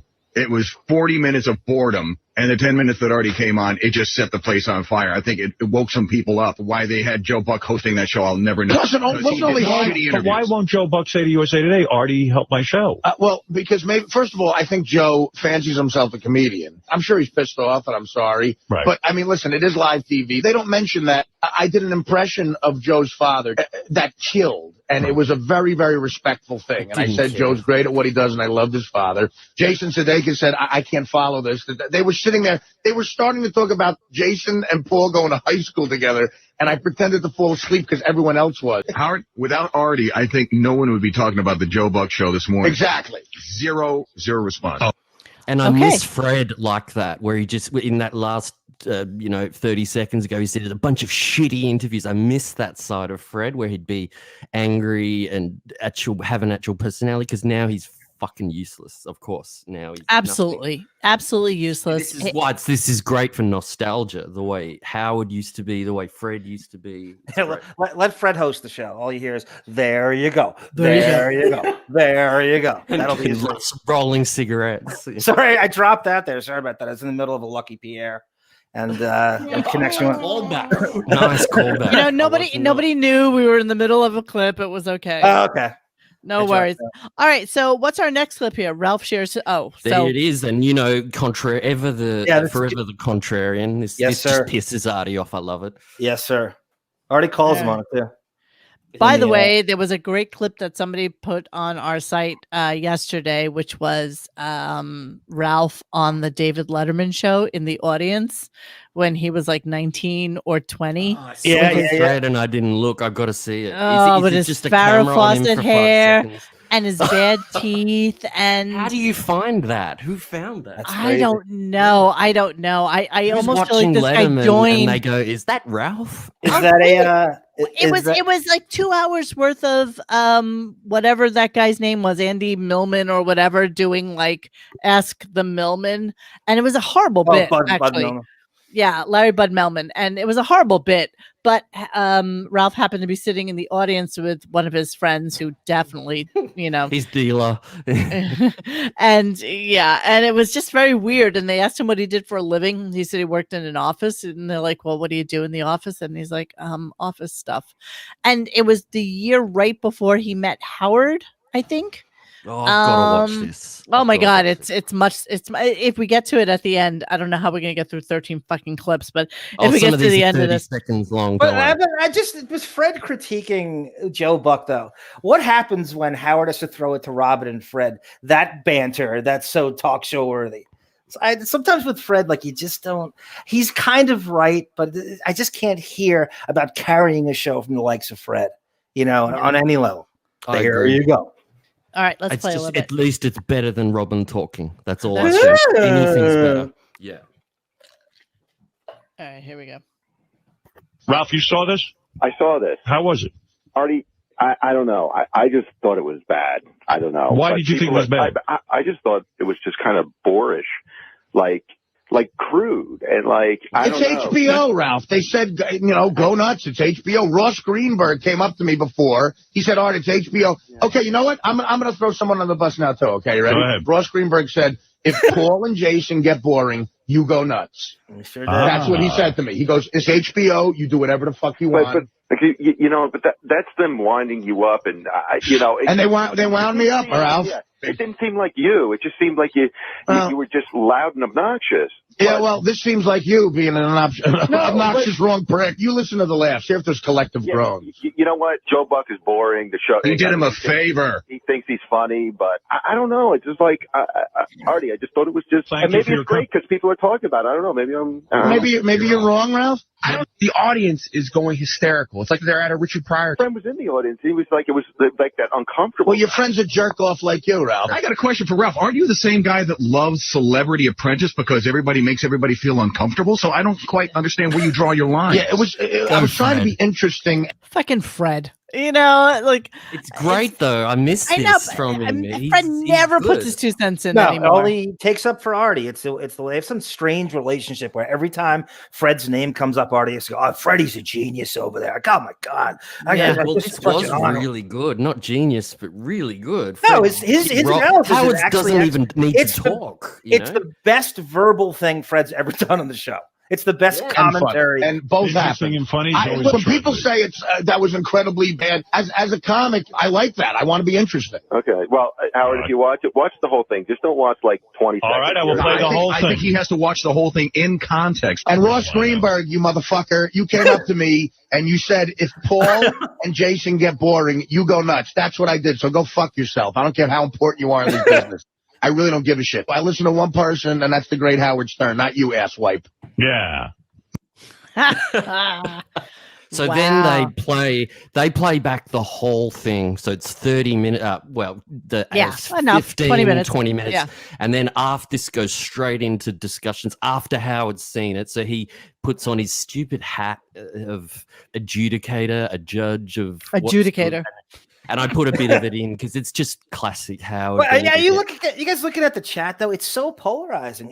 Everybody is just on complete opposite sides as to whether this was great or sucked. It really is nobody down the middle. There's nobody going, it's okay. It was fine. Everyone's completely on opposite sides. You're right. You're right. I see it as we're looking at it. Well, I would say that was entertaining, wouldn't you? And like Ralph said, there was a lot of collective groans. Howard, it got so many laughs and cheers every time I spoke. Here's the problem. Here's the way I see it. There was a lot of cursing. It's HBO that's cursing in a Chris Rock special. You know what, Artie? You could use a mallet or a sledgehammer. And I always use a sledgehammer. No, he went with TNT. Because I was told to. I swear to you. They said use any language. I love Ross Greenberg said when it gets boring, do something. This guy, Joe Buck, I don't know him, but he seems to be a fairly straight kind of guy. Right. So it was probably jarring juxtaposed with his straightness. As a comedian, you got to make a decision. Am I going to be a team player and sort of work with these guys, or am I going to do my thing? I think it would have been deadly for you to. Are you guys in agreement that he was told to do this? Yes. I love him selling out the executive. I love when executives I love when executives get exposed. Do their thing. Right. I got caught up in that rhythm. I mean, the show sounds deadly. Deadly. Well, not only that, it's like, I mean, Artie pointed out, they were buddies of his from like high school where he grew up. It's like, why is Artie sitting on that couch? It should have been about comedians and saying funny things. Howard, they showed a picture of Paul Rudd and this guy when they were in high school. Who gives a fuck? Would you want me to come in here and show pictures of me in high school? Jeez. With Deej. As we go through this, Robin comes in. Okay, so Robin's throwing her 2 cents in. Listen, where that ended, Artie says, what do you want me to come in here with pictures and shit? This is just very short. It's 10 seconds. Robin, straight after he says that, Robin comes in with this. And this is one of those classic moments where you're trying to enjoy the show. And then Robin comes in with something so fucking bizarre. And everybody just stops. Just hit it. Okay. Well, let me tell you what I also don't give a fuck about. I don't give a fuck how they're dealing with celebrity and TMZ. Yeah. The fuck is she talking about? And Artie goes, anyway. She's such a fuck. I hate her. I hate everything about her. It's so hypocritical, the whole show, except Fred, in this case, and some of the guys on the wrap-up show after this. This is exactly what Howard did on Tom Snyder. This is exactly what Howard did on Arsenio Hall. This is exactly what Howard did on the Magic Hour. And they don't say shit to him. Do you think Ralph talked to Howard like that after his appearance on the Magic Hour? You don't think every one of these idiots that's fucks power. his ass to the right? But it's complete hypocrisy, and they should be thrown. Artie probably doesn't want to go after Howard here, but should be completely. If that's who he's modeling himself, this made as much news as anything Howard's ever done, including Fart Man. Because to this day, you got Joe Buck, the fucking Super Bowl announcer, the World Series announcer, and the first thing people say when they see him, "Hey, what happened on Artie Lange that night?" I mean, it's crazy how much legs this still has. Well, Fart Man has aged really badly. I just can't believe he thought that would be funny. It's not that it's offensive at all. It's just so stupid. Well, every joke's going to be a home run. Tiger Lily wants BonJovial to say, "That's not a knife. This is a knife." He must hate that's from the Paul Hogan movie. Yeah, I can do that. That's not a knife. This is a knife. I think there's a porno. Colin Quinn wrote the screenplay for that Crocodile Dundee. I swear to God. I mean, what was Eric going to play in that?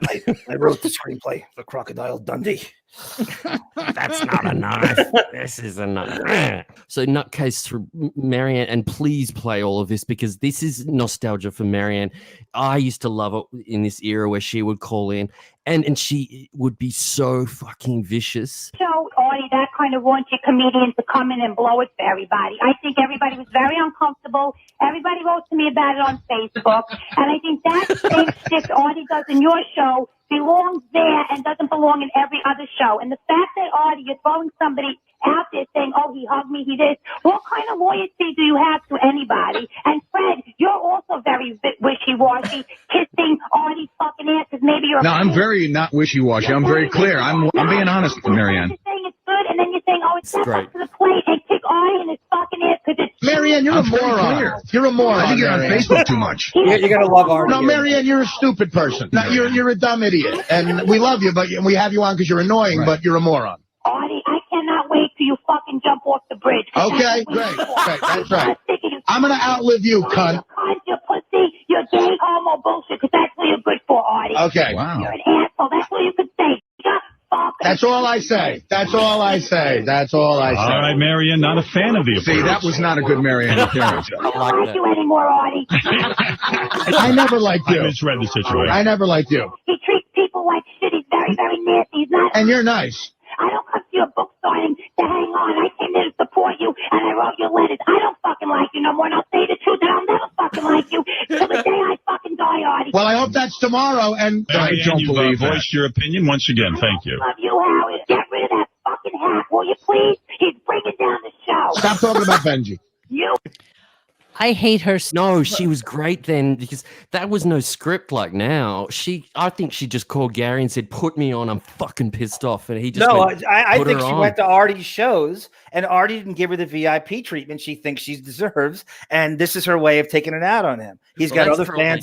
That's exactly right. That's exactly. She's old. I don't know. I think Artie would totally hug her back then and sit down with her. You know. No, totally. You can easily. Artie, She's you can so easily make up obsessed with the show that she probably felt that his appearance is, reflecting awful on Howard, all of that kind of crap because she's such a sycophant. By the way, Monique, Marianne's gravy does suck, and your gravy is so good it gets shipped to Xavier in dry ice. Huh? Oh, holy shit, that was big. No, it wasn't. Go, Johnny. Monique, you did that, didn't you? You shipped Xavier your This is why you tell Big Mouth nothing. Oh, come on. That's a cute story. That's not. That was cute. I actually made a gigantic.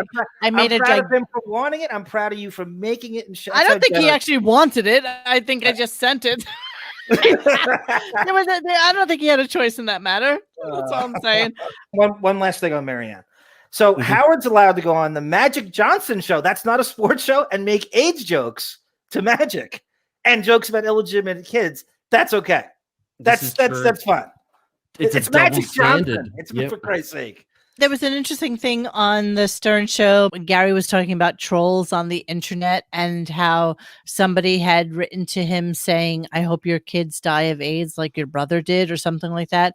And Howard is like aghast. He's like, "That's the most horrible thing I've ever heard in my life." And it's like, dude, every enemy he's do that to pretty much Kathy Lee. Artie said that Sal's about Sal's kids, Yeah, he told High Pitched Mike. There's a great clip that I'm going to put on my channel really soon of Andrew. Howard's been off and on with Dice over the years. They have had they love each other, they hate each other, and then the hate mode when Howard was going at it with Dice back and forth. Dice went on Bill Maher's Politically Incorrect show and went crazy on Howard for making fun of Ryan White. You remember that story that with the kid who had AIDS in the late 80s? It was a really big deal that a kid could get AIDS, and they had all these fundraisers for it, and the kid died. And Howard goofed on him for hours on the show, and Dice went crazy on Howard. That's the worst thing you could possibly do in regards to that level of just insouciant radio. Oh, did you hear that one? I've never even heard of this word. You're going through the dictionary at night, aren't you? That was Monique. I know. I feel like that's such a Monique word. That was amazing, Bonnie. It's so ballywick. But it's bad when I don't know what it means. It doesn't work for me. I want to know what it means. All right, go look it up while I play Frosty pretending that's a well, this is just this. Well, Howard just talks. Artie's state of mind comes up, and Howard's sort of saying, "How are you feeling about this? Are you okay?" And Artie's making some claims, and this Frosty analogy he says is just ridiculous. Okay. I notice you're very awake for the show, and that's good, and I like that. Yeah, I'm not on blow, Howard. You're not. I'm not on blow. Right. All right. I think it's the shit they put in that vending machine. I'm just happy. I said this on the Superfan Roundtable, and I might have said this to you on the phone, and here's the analogy. I'm so happy to be off heroin. I never thought I could get off it. Right. And it's like I'm awake again. You know how when Frosty the Snowman, when he melts? Yes. He comes back up, they put the hat on him. Go ahead. And he's awake again, and he goes, "Happy birthday!" That's what I feel like. You are Frosty the Snowman. I'm like, "Happy birthday, guys. I'm back at the party. Does everybody want to talk loud and be fun?" And that's... No, that's actually not true. Artie's usually happy and funny when he's high, and he's a puss face misery when he's not. That's the difference here. I agree with that very much. And so that was probably most of. They talked for about an hour on that show on the 16th, and then this is 17th, and then this comes in right at the start of the show, so things get even more serious. How much do you think? I was just thinking this. I don't know. This hit me because you guys could certainly speak to this. How much do you think Artie going after that HBO executive led to this? Because now what Artie's doing, he's going on this show, and it's coming out there now that Ross Greenberg is telling him to do this. So now you can trace it back to the executive. You can't lay blame anymore. That's right. And It's now the plausible HBO deniability right. for Artie. Yeah. And so Fuchs and all the HBO suits are going, Greenberg, this is on you. And they just killed the whole show because now you can't just blame Artie. You're blaming the fucking executive and the homophobia attached to that executive. You know what I mean? I think you know what? Maybe Ross Greenberg didn't like that show to begin with. Maybe this was just like That's true. Agendas. Yes. Yeah. Maybe he had an agenda as well. So, okay. That segues us. That segues us into our next clip, right? So this is where the hammer drops and things get really negative. Oh, I love it. Okay. I love it. I did an interview with the New York Times yesterday. HBO is now upset with you. Right. Oh, dear. And in fact, I was reading the paper today, they've blacklisted Artie from HBO Sports, which I don't know how that would affect your career. But here's the article. HBO wipes hands of Artie. Lange, Howard Stern's radio sidekick, is persona non grata at HBO Sports after his profanity-laced segment on Monday's premiere of Joe Buck Live. He will no longer appear on HBO Sports. John, what were you going to say? I was going to say is, it's funny now. The moratorium or the ban was lifted. He's on fucking Crashing as a regular. So I guess they just forgot about it. Yeah. I just realized that now. You said that in present tense as if that's like going forward. But you're banned for life or you're not. You don't just put him on Crashing. Yeah. Well, that's right. Well, what's his name? Who made Crashing? Judd, wasn't it? Yeah. Judd Apatow, Judd Apatow. Yeah, well, he wanted Artie, so he gets what he wants. That's exactly right. You get a pass. And by the way, if anybody everybody knows that when you're going on a show, you have to be tested for drugs and stuff like that for the insurance. There's no how does an Artie pass that test? That's a great question. That's a great question. Is that true? That's a fucking brilliant observation. I don't think it's like that in Australia. That's bizarre. Yes, it's like that everywhere. In order to have insurance for the production, you need to know that the people that you have on the set are not going to fucking kill themselves and blame you for it somehow. Bon, that's why you're the penal colony of the planet Earth. Brutal. We don't have any interest in his world. That's a quote from Mr. Greenberg. Lange appeared with actor Paul Rudd. Paul Rudd didn't get a word in. They both loved it. You watch it, the crowd is guffawing. Like Michael Irvin is laughing. I have to defend myself. Like Jimmy Kimmel texted me yesterday. He said, dude, that appearance was epic. They should have you back on every night. Ross Greenberg he sounds like a moron. And he knows what I do. He read my book. He saw my stand-up. Can someone explain to him why I wouldn't do what I did on Letterman? It's CBS. It's Letterman. And quite frankly, I have a lot more respect comedically for David Letterman than I do Joe Buck. Lange discussing his appearance on yesterday's Howard Stern show. Sorry, I need a little backstory here. Why would a Joe Buck invite an Artie Lange onto his show? Because were they friends prior? He's a sycophant. He's a super Stern fan, Monique. Yeah. I'm implying that he tried to get Howard. Howard's pretending that maybe he didn't get how Buckwald doesn't give right. It's too beneath him to do it. He's gay. He doesn't know who Joe Buck is. If you can't get Howard, you get Artie. Buck didn't come on the actual Stern show until 2017. And he came on twice in the same year. That's incredible. And I know he tried to get on, and Howard just kept turning it down, and that was part of it. But this never came up in both interviews. Shocked that Buck didn't call in. He was at least. They tried. Gary said that he attempted. I heard this on the wrap-up show. Gary said that he attempted to get Buck to call in. Buck wasn't available the minute they wanted him. Said, "I'll call in next week," and they just let it pass. They just never got Howard. Actually, I'll tell you what. I'm sure Howard went on vacation next week because then it's that fucking June, vacation starts. So let me just finish this clip real quick. Let me finish this. So Greenberg told him to go nuts if the discussion flagged. Go fuck yourself. I don't care how important you are in the business, Lange said to Greenberg. That's regrettable, Greenberg fired back. I said to him prior to the show that we need your energy if things get boring. He misconstrued that. I didn't mean that we needed this, which was a far cry from energetic. It was a mean-spirited, vitriolic diatribe with guttural language. I don't care if I'm ever on HBO ever again. Right. This is the show that sells tickets. There's guys who have HBO stand-up specials that open for me on the road. I mean, that's the truth, because I'm on the Stern show. I mean, I don't care, Ross. I really... This is important because you see what Ross said there. He said, we need your energy. He didn't say go nuts. Well, that's why... Oh, sorry. Sorry. That's okay. Go ahead. That's why you can trace the ruination of that show to that executive. Because what happened was in that timeline, Artie blames Joe Buck. Artie then, that's not good enough. Then he blames Ross Greenberg. So he's saying Ross Greenberg greenlit my homophobic behavior. He said, do whatever you want. We don't care. We're HBO. We're not TV. And so now that, and the executives, the main executives like Fuchs and all those people blamed Greenberg because they heard this. And it got back to him that Greenberg was. Yep. To me, though, it's not enough. It's not like he could be blamed at all. I mean, it's still Artie misinterpreting the whole thing. And this guy, Mike K777 writes, Howard thought Joe Buck was a gay porn star. You know, Mike, are you talking about fucking Midnight Cowboy and John Voight? Because that is a great reference and joke. That's phenomenal. If that's what we're hanging on the reply for this one. I don't know. Maybe it's not. Maybe I might be reading too much into it. We're gonna move on a little bit. Okay, so our next clip is Chris Russo interview. So tell me about this. Tim Sabian, I cut it out because it's going to make it too long. Tim Sabian asks Artie to call into Chris's show to talk to him about it because it's getting a lot of traction. So this calls in, and please play all of it because it is just like what you were saying earlier with him walking his dog, and I imagine him just talking to himself, babbling away. It is two madmen, one on drugs, of course, Artie, just going at it. And there's a classic part in this that gets near the end, which is with Mike Francesa.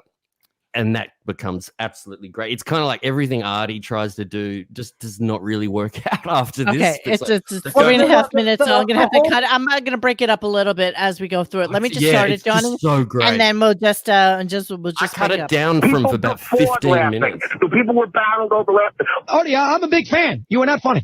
Yeah, I mean, I'm a big fan of yours, Artie. I was. You were not funny. That was not a funny say. That was not a funny 8 minutes. I'll tell you what, Chris, I'm a big fan of yours about sports, but you don't know shit about being funny. When you're funny, it's funny when... I'm not trying to be funny. You tried to be funny, and you weren't funny. Howard Stern thought I was funny. Jimmy Kimmel sent me a text saying that appearance was epic. It was the best thing I've ever seen. It was hilarious.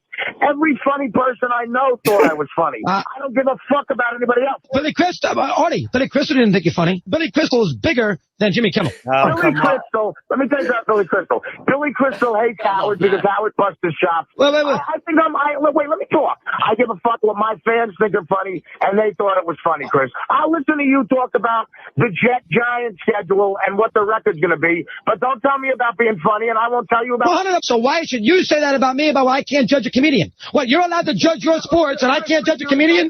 You're entitled to your opinion, but I don't respect your opinion about comedy. I tell you about sports, and a lot of times I'm wrong, and if you tell me I'm wrong, I'll believe it. Chris, I love you, man. You know I'm a huge fan of yours, but you're wrong about this. I was funny, and look at the audience. They guffaw. You can't judge... Michael, wait, Chris. Artie, let me get this straight. I'm not allowed to judge your comedic value, but Michael Irvin can. Is that the way it's supposed to work? I can't judge it, but if Michael Irvin laughs, you must be funny. And Hold on. You brought up Michael Irvin 4 times and he thought it was funny. Well, why should Michael Irvin be able to judge it? I can't. That doesn't work. Michael Irvin's not a comedian. Well, why can't he's a football player. So, is this Artie on the Mad Dog radio show? No. But is this Artie trying to make amends for this? Yes, I think so. Yes. Yeah. He's going into a hostile radio show against him? The backstory with this is, I got this from the wrap-up show. Tim Sabian told Artie to call Russo. Okay. So it's an in-house, he's on Sirius. It is damage control. And he's doing damage control, but he's also, as you said, Bon, he's promoting his book. So this is a different audience. Howard's audience is not necessarily Russo's audience. So it's a great way to rationalize what he did, qualify it, and then promote his book. Do damage control, but he loves this persona. He wants to be the outlaw. He loves this. Don't think for a second. If Billy Crystal hates it, he loves that. No, he loves that. No, you don't need Billy Crystal's approval. It's like what Billy Crystal thinks. Honestly. Jerry Maguire. Tell me what a pack. Chris, I met Michael Irvin, and quite frankly, he's funnier than you are. That's how it is. We're talking about your appearance as far as humor is concerned, and about language and about all those things. Can you imagine listening to that show every goddamn night? I did. Oh, Jesus. You heard him And, have sex with his wife. that's the way he talks. Like that Yeah. is the way he talks. Like in the street and at like 11 o'clock at night. The real guy. Hey, how you doing? How you doing? Monique, that dog of yours, real cute. You must Good have job. hearing problems to be like that, I'd say. How about going on, Buck, last night and use better language and not make everybody cringe in America? Would you be talking to me right now if I went on and talked like Carol Burnett for fucking an hour or some other fucking jerk off you think is funny like Bob Hope? You're talking to me right now because of what you're caught up in the 1940s, brother. I'm a Richard Pryor fan. I'm a George Carlin fan. I love Sam Kinison. I love guys who were on the edge. You know, it's a difference. Howard Stern. And don't bullshit me, man. I used to listen to you and Mike and Mad Dog, and you guys would always talk when you were kissing Imus's fucking old ass. You would go, oh, Howard works blue. I don't work blue. I work blue. And Joe Buck knew that, and he got it, and the fans fucking loved it. Artie, can we calm down with the language on that kind of show? Can we do that? Listen, it's HBO, Chris. I will never listen to you with comedy advice, okay, buddy? You pick up my DVD, I curse like crazy. It's rated NC-17. But I know what I buy your video. Artie, I know what I buy. Well, what am I supposed to do? Turn off HBO? I know if I buy your video, I know what I'm getting. I know when I sit there and buy your book, I know what I'm... Yeah, so you know what you're getting when you put him on fucking Joe Buck. Yep. I mean, that's the bottom line. Artie's right. Russo Artie is right. Well, Russo, if you listen to Russo and Francesa, and when there was more national stuff, I got away from them. He's right. They have no radar for pop culture. They're talking about Bing Crosby and shit. There's nothing hip about what they do. They don't get comedy. They don't get. They talk about movies, and they're so out of touch. They can't pronounce actors' name. It's totally cringeworthy when you hear those two. Right. Yeah. So that's not who he wants to appeal to. He's right. Yeah, I agree. Oh, it's HBO. What do you think? You're going to hear me through a psalm from the Bible? You got to be. Are you not stupid? You can't calm down. Artie, you can't calm down. Artie, you can't calm down a little bit? You can't calm down a little bit right now either? I'm fine. You can't calm down a little bit, Artie? Fine. You're not fine. You know what, Chris? No, I like to go over the line. I like to shock. I like to be funny. Howard Stern went through hell. He got FCC fined. He was such a Howard sycophant at this point. Daddy, yeah. Oh, Daddy loved me. The reason you're allowed to talk like this on the radio right now, and I'm going to honor that. I'm not using bad language, Artie. Listen, I love Howard. And somebody in the chat, Mystical179, wrote, Artie is so high and sounds so dumb. And that's right. When I was editing that down that was like 15 minutes of them yelling at each other. But you can hear Artie, he's smoking in the background, puffing, and he's probably just snorted 2 lines before he called him, and he's high as fucking shit. And it's just the same voice on Artie as when he called you, Monique, a couple of years ago when you interviewed him. It's that phone pumping it out. That voice, like he's had a few lines, and we found out he was high right around that time that you talked to him. But where Artie knows Russo very well, he listened to Howard in the morning, and he listened to those guys in the afternoon. So Russo's got a guy who kind of knows his moves, like Artie knows, so he can hit Russo back with personal stuff. He listened to his show, and it's not a good fight for Russo to engage in. It just isn't. Yeah. Bloody Nine says this era of Artie was totally unlivable. Coke confidence, stomping all over everyone. Horrendous. Yeah, he did stomp on everyone. I mean, I agree. I agree that that's exactly who he was at this point in his life. For sure.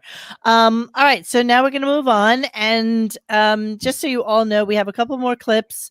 And then I wanted to go through the Artie Lange and Joe Buck reunite on the Buzz commentary. Okay. So let's talk about bashing my Francesa. What's this about? Yeah, it's pretty self-explanatory, but he's heard some things that Mike apparently said some things about him. So he's still with Chris, but he goes into this tirade, and it's fantastic. It's more of him. He goes so fucking aggressive. It's great. Go for it. Okay, here we go. So I don't use bad language on a talk show. I love Howard. There was different shit going on a few years ago with you and your fat fucking. We got to leave Mike alone, Artie. Please, that's not fair. Don't get on Mike. That's not his fault. Mike's fat ass is giving me shit. I saw Mike once at a Knicks game. I couldn't believe they didn't sell him 3 seats. His ass was so funny. Oh, Artie, come on, don't pick on Mike. What did Mike do? Mike didn't do anything to you. I'm not picking on Mike, but he's picking on me, so I'm hitting. Well, when is he picking on Artie? Chris, let me tell you something. I'm from the street. You hit me, I'm hitting you back. When did Mike pick? In 20 years that I was with Mike, he never mentioned you once. When did Mike pick on you? I got a bunch of phone calls saying Francesca's stressing you, so guess what? When did you, Artie, did you hear it yourself, or you going by what your friend told you? Oh, right. I'm sure my friend would call me up. Well, I mean, people like to call, Artie, people like to call the set. That voice. Monique, I got to defend Francesca. I heard that clip. And I remember. We're playing it after this. Oh, you got it. You got it. Good for you. You got it. You got it. No, he did. But I gotta say, Christopher Russo sounds like a slightly more male Marianne from Brooklyn. Like I can barely listen to him. You know, his rapid fire. It's like a siren blaring. Oh, Jesus Christ. My sphincter is puckering. Monique, that's how he got famous. I know. I'm saying, you know, he that's what separates him from that generic Joey jerk off, as Artie would say, that all sound the same, that all went to that Connecticut School of Broadcasting. No, I get it. Maybe Marianne has a future and not, jumping off a fucking bridge when Howard retires. I doubt it. Yes, friends will call up. See, that's what people do. Chris, don't teach me about radio. I know people make shit up, but there's no way. I guarantee you Francesca gave me shit, just like you're giving me shit. Not in 20. Artie. I give a fuck about Francesca. I give a fuck about you, so I'm calling in. That's it. I mean, I don't have proof, but you know what? Whether I have proof or not, Francesca still has a big fat ass. No, I mean, this is a little heavy. I'll buy that, but I mean, a little heavy. But today I made news in his fucking world, so he said something. So I'm. Oh, I said something. So now you didn't tell me that. You said something today. You said something. Yeah, I just tried to, but you keep screaming like a crazy person. I mean, shut the fuck up and listen. Francesca trashed me today, so I'm trashing him back. I thought you meant over the years. Because you're screaming too loud like a fucking broad. Isn't that great? And now he's definitely high because a few minutes later he calls back and talks to Chris to apologize, and I love it. I love this. I don't think he sounds high to me. I think he's just defending himself. I don't know. Does that sound like, what do you think? I don't know. Color me naive. How could we ever know? I guess in some ways he might have just drank 2 Pepsis, and feel caffeine. You gotta be amplified when you're with him. And went to the vending machine and got a couple of black and white cookies, right? That's right. Chris, I'm sorry. Listen, the guy who just called up and said Francesca actually thought I made the show good. Now I feel bad because I made the mistake of listening to a friend. I apologize to Francesca. I don't know the guy, but I'll tell you what, he's right. It was a bore fest. So maybe I turned it up a notch. It's a difference of opinion. I'm sorry to Francesca, but Francesca's right, Chris. It was a bore fest until I started talking. And I'll tell you what, I don't think I'm Richard Pryor. I know I'm not that good, but I do what I do, and I'm trying to make a living. I went on there and I did it. And a lot of people who I respect, including Howard. And Howard's honest, man. If Howard thought I sucked, he would say I sucked. Buck is laughing when I'm doing his father. They cut to the audience. They're not laughing in a fake way. Michael Irvin's out. Both of the kids next to me are laughing, Chris. I know you don't like it, but look, we have a difference in opinion. I apologize to Mike. I won't bother you again. I love you. I'm going to keep listening. Thanks for taking my call. A lot of people on the forum commentary today were also talking about how he said Jason and Paul Rudd were kids. And I guess the thought is that that's kind of just Jersey talk for the other guys, not necessarily that, he thought they were less than him. I wouldn't think that he meant that. That's what you say. You go, if someone's 10 years younger than you, go, that kid, he's a good kid. No, it's street language. He's right. It's like street. You call everybody kid when you're in high school, and you kind of never leaves you. And he's constantly caught in that sort of Jersey Union baseball mode of using the what is colloquialism? Is that what he said in the thread? Which is a great word. Sounds like it. Yeah. Yeah. So even though Paul Rudd and Joe Buck, who went to school together, are less than a year younger than Artie, which is kind of amazing to me. Yeah. All right, what's my next clip here, Bun? Just to put in the crazy Artie bit because, it's just crazy Alice. It's so classic. And then you hear Mike's Francesca. Howard plays back Mike's actual comments and Artie has to feel stupid. So I love hearing Artie going, Well, there you go. I mean, you must be a little bit worn out, huh? I am, Howard. You're like Crazy Alice. You're yelling and screaming on all these radio shows. Well, I mean, again, I would never. Has he become Crazy Artie? Crazy Artie. Shut the fuck up, Crazy Artie, motherfucker. Fuck you, motherfucker. Prince Russo, fucking cocksucker. You ain't no Italian. You ain't no Italian. Fuck you, hot. You suck dick, don't you? You suck dick, I don't you? miss that so I much. believe a death cocksucker. Me Here's too. what Mike Francesca said about you. If you want to hear Let's hear it. Here's Mike Let's clear it up. This was the worst show I had ever seen until Artie Lange showed up. Wow. And then it became, You Sorry, Mike. bashed him. Way to go. because I'm not condoning him. So he basically ripped Mike a new asshole, Yep. and meanwhile, all Mike was no saying is that it was a reason. great show once Artie got on. If I can just say it quickly, it's exactly like what happened with you, Monique. This is why I think he's high. He's got people saying crazy shit. It's like when you got him on the podcast, is because people were telling Artie that you were saying shit about him. And then I personally, and I know a couple other people on Radio Gunk, tweeted to Artie, and I wrote, Artie, trust me, it's not like that at all. If you talk to Monique for 2 minutes, you'll know that she likes you. And a few other people did, and that's how you got him. And then he had to come and he said, remember he said he wrote, I know you've been saying rude shit about me, harsh shit about me, and you... And well, that's we were originally saying why he no, wouldn't and come then on. he But then comes when he on, came yeah, on, and he was then- like, "You guys have always been great to me," and you know, and and, he turns on a dime. This guy, Artie's Totally. he's like, oh, I fucking hate you. I fucking hate you. And he goes, oh, I'm sorry, I love you now. This is why I think he's high. Not jerking myself off here, but I also called him on that Jersey radio show the couple nights before as Depp, and then I complimented Artie for the Scott the Engineer charity thing, and that helped kind of pull him in. And that's when his handler came on our site. So that got the wheels in motion on getting him. And I got to talk to you, John, quickly about your Johnny Depp impersonation. Okay. I was watching the deposition with Depp. With Amber Have Heard. you guys seen that? And Well, I said, oh my country's a big God, part it's of it. John. Your country. Oh, I know. That made national news. Yeah, I know that dog smell. That was hilarious that he left. But when I heard him talking on it, he's doing the do a bit of Johnny for us in relaxed mode. Well, you know, Artie and I have a bit of a simpatico going because, you know, when I was in my tears with Amber Heard, we had come down to screaming at each other, and it awfully reminded me an awful lot of he and Dana in Hoboken. I lived with my mom. He lives with his mom. We have some mutual an agent. I know an H addict when I hear one. So Artie, my thoughts go out to you, and if you want to be in Lone Ranger 2, I'm sure we can squeeze you in for now. I've got to tell you, man, when I heard him talking, we should get some video of it later. I heard him talking in the deposition to the lawyers, and it was identical. Yeah. I thought it was you perfect. almost. I thought it was John. I was like, is that? Yeah, John is perfect Depp. Like I almost that's can't tell the full difference props. between the two. Yeah, full props. Monique, is there Coming any in way? there and just, Wait, hold on. firebombing the entire festivities, which is what he did. But what would you expect? You invited Artie Lange there. What would you expect? You got what you expected. I thought the show was awful. And I was about to turn it off when Artie Lange started with his tirade, and I did sit there and watch it. It was interesting to watch Buck squirm, when Paul Rudd tried to hide his head in a cushion. Artie Lange, who went off on this crazy, absolutely vulgar tirade. I mean, vulgar. You give vulgar a bad name. It was so vulgar. I understand it's HBO, but boy, oh boy, it was ugly. The only reason the show was even worth discussing was just how outrageous Artie Lange was and whether or not HBO was actually going to apologize. Well, Artie's going to, he's going to milk this for everything he can get.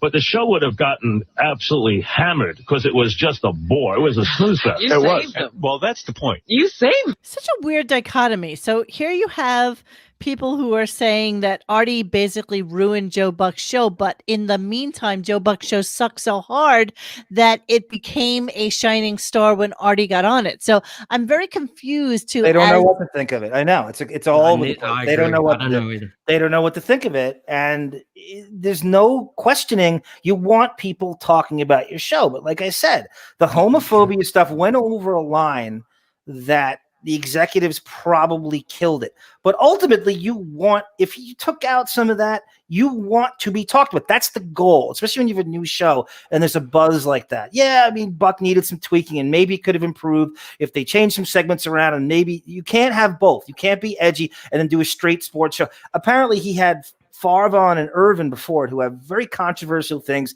never brought up those controversial things to those guys.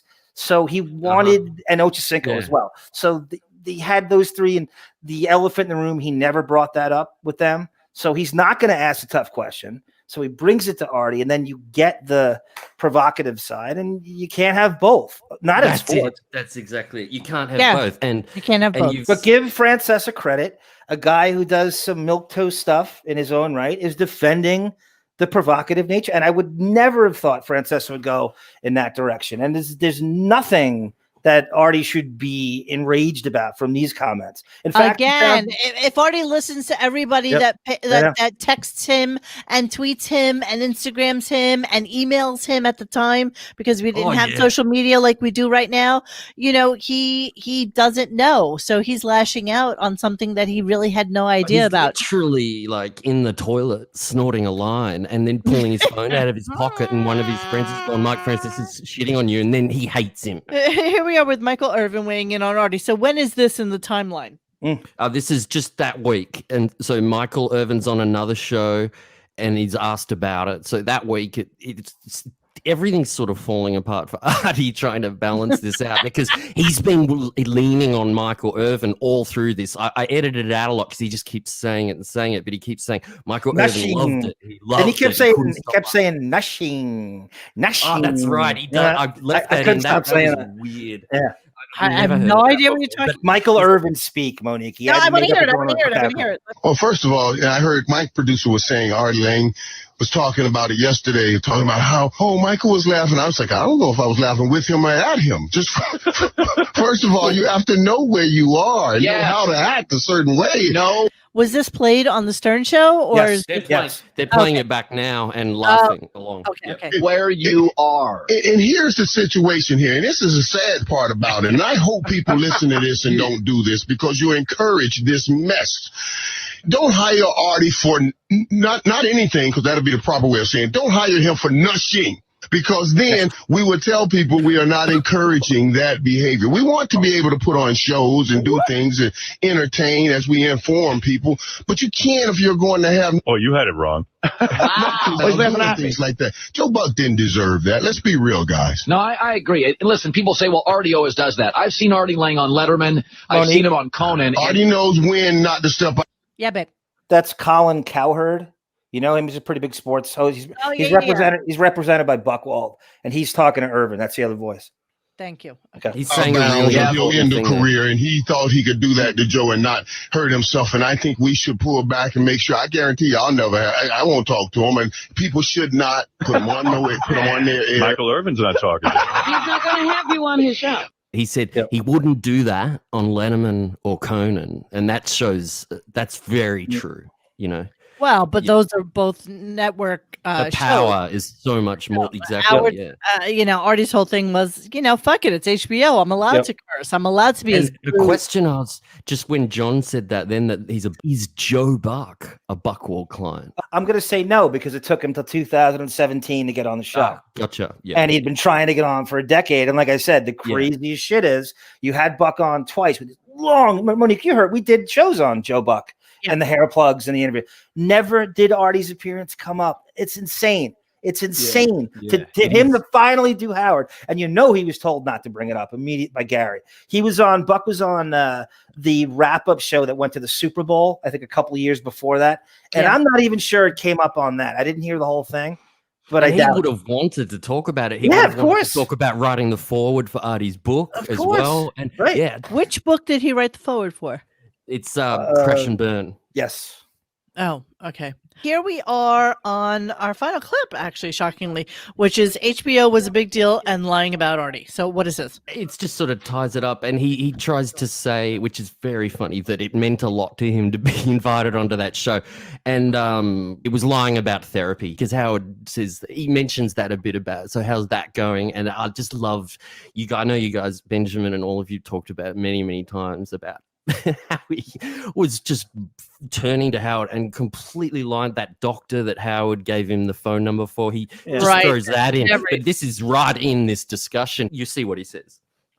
By the way, I'm just going to give you props for like your weeds actually are meaningful weeds, and I'm only saying that because this is a 48-second long clip. Oh, Monique, one last thing. I have a clip of Dan the Song Parody Man and Artie before this. Dan owes Artie money, so I just want you to get to I'm just kidding. You're a shit man. You could not help yourself. I knew it straight away. One of the things about my intent, I was excited to be invited to that. That's a big deal for me. And a live HBO. It is for an HBO. I mean, I got a book out. It's an HBO show. It seems like you're getting caught up lately in a lot of fights with people, a lot of agitation. I'm worried about you, honestly. Honestly, Howard, I'm fine. I really am. But people are fucking with me. But I don't know. You think everyone's fucking with you? No. I'm fine now. You are? And I'm in therapy, and it's starting. It's working. Howard. Talk to your therapist about this. I have a shrink session today, and how long? How many hours is the session today? It's going to be about an hour and a half because I have a book signing tonight, so I have to calm down. Right. But I have so much anger in me. I do. I have anger in me, really do. and I'm working on it. Okay. So cut to 6 months later, and Artie kills himself. Artie tries to kill himself. Exactly. Is this the same year? This is year. June. This is June of 2009. Artie leaves the show a scant couple months later in November or December of 09.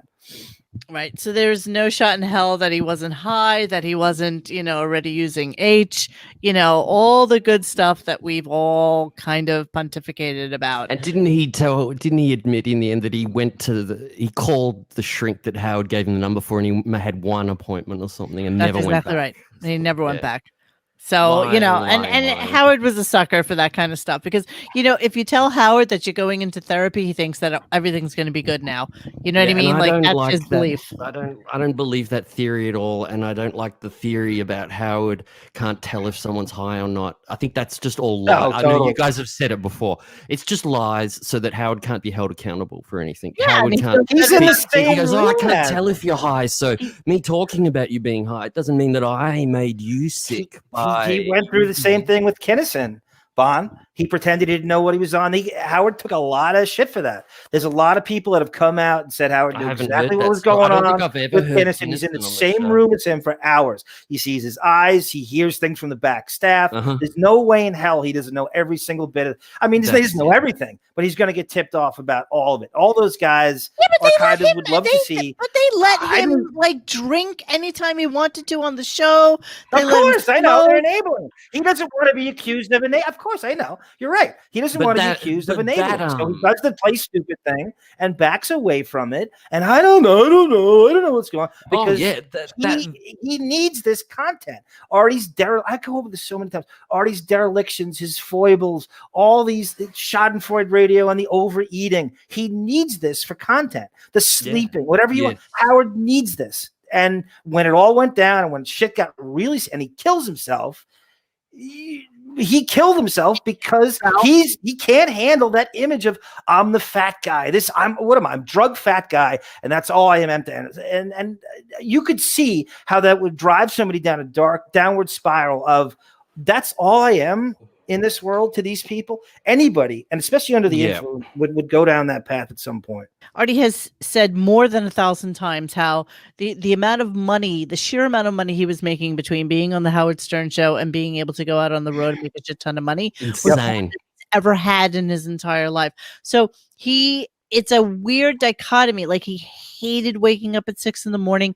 or 5 a.m. He hated having to do that and then go out on the road. But you know what the reality is? Don't you think, Monique, go out on the fucking don't you think at that point he was his own rocket ship? He didn't need the Stern promotion anymore. Yes, he did. At that point, no, he didn't. At that point, he could leave that show. You'd still go to see him after 09. Look at him after Stern. He sucked. He let's be honest, what? He couldn't do the Bogata anymore or anything yada. He's with fucking Bob Levy at the Firehouse. I mean, honestly, John, he lost it after that because he didn't stick with it. He didn't use the social media way that he could have promoted himself in this way. The fans like Artie more than they like Howard. He doesn't need Howard to promote his gigs by that point. He had a built-in fan base.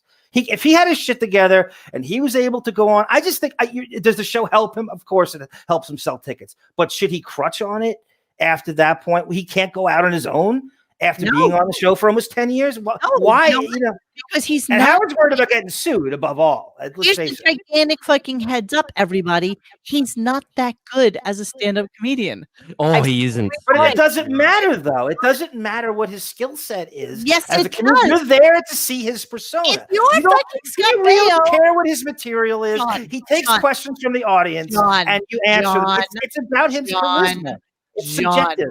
John, if you're Scott Baio and you were on Happy Days and then Joni Loves Chachi and then your next vehicle is, playing the local fucking 7-Eleven, the odds of you getting the crowds that you used to get when you were on Joni Loves Chachi are like lessened by like 30%. He didn't have the vehicle anymore, and he needs that because he's not as good a comedian as he was a personality on the Stern Show. So it doesn't matter though. But when he goes on stage, it doesn't matter. Him having polished fucking material like Louis C.K. every year doesn't matter because you're there to hang out with him. You're there to put shots on stage with him. You'll ask him questions. He interacts with the audience. He hangs out with you. It's not about his polished George Carlin and Chris Rock act. It's more than that. It's a charisma. It's a hangout thing. Everybody could do that. Everybody could do that. Every comedian can do that. You gotta be popular enough. Every comedian can hang out with you afterwards. You know that the material and the ability of doing stand is just part of. That's why we hate Shirley so much. It doesn't matter what he says. It doesn't matter how much he practices his fucking act in front of his kids and wife 5 hours a night. You hate him, and you'll always hate him. It doesn't matter how powerful it is. It doesn't matter what his. Artie has a charisma that you just can't teach in any school abroad. But maybe not to you, but there are a lot. I agree with what Monique's saying. He needed to be on the show because that made it.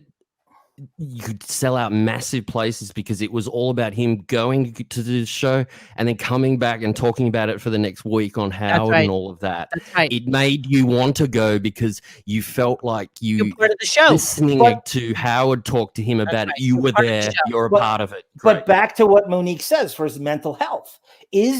Are those hours conducive to a guy like that? In his mind, that's a prison. Hell no. Getting up, as he says, having a paper route. Like, had anybody have a paper route in the chat? I had a paper route, and when you do it, you kind of can't sleep over your friend's house because you got to do the paper route. You've got obligations. Right.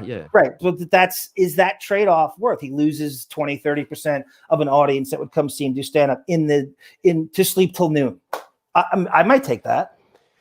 All right, but was he a headliner before the Stern Show? Was he really? Because I never heard of him before the Stern Show. At small places, he was been. on. You've got Shuley headlining at the moment, but it's a shit gig because the other comedians are shit.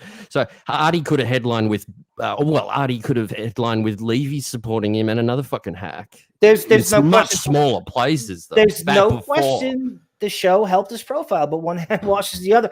Artie did a lot for getting that show launched at Sirius. Let's face it, we talk about this all the time.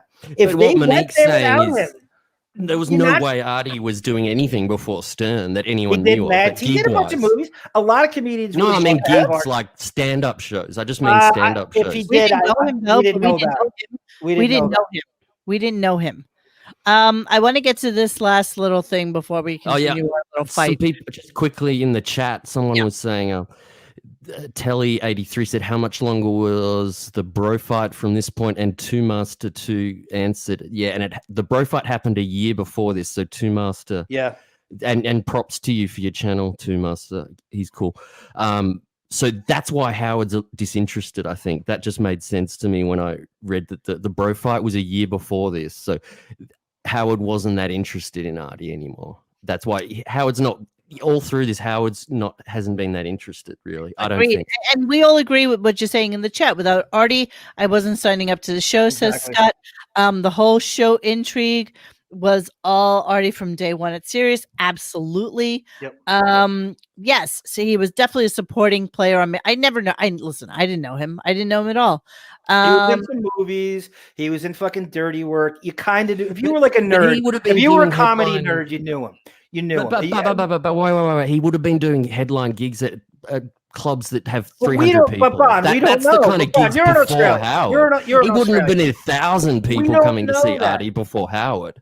I'm not disagreeing at all with you that saying that the show didn't absolutely help him sell tickets. That's obvious. But I'm saying we don't know what he did in terms of stand-up shows before that. We weren't. I like comedians. I like going to see comedians. I never heard of him. That's all I'm saying. Okay.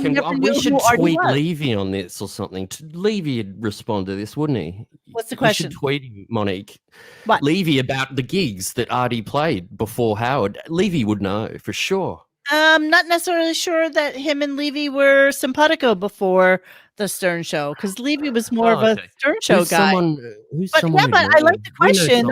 I'm just not sure who to ask. You'd have to go to those Mad TV guys like Brian Callen and some of the dudes that he was in LA with, because he did stand up, I think, out there at the Comedy Store. He probably came, but we wouldn't, again, you'd have to know. Levy is a good guy. You're right, John, yeah, it's hard to know. How would you know?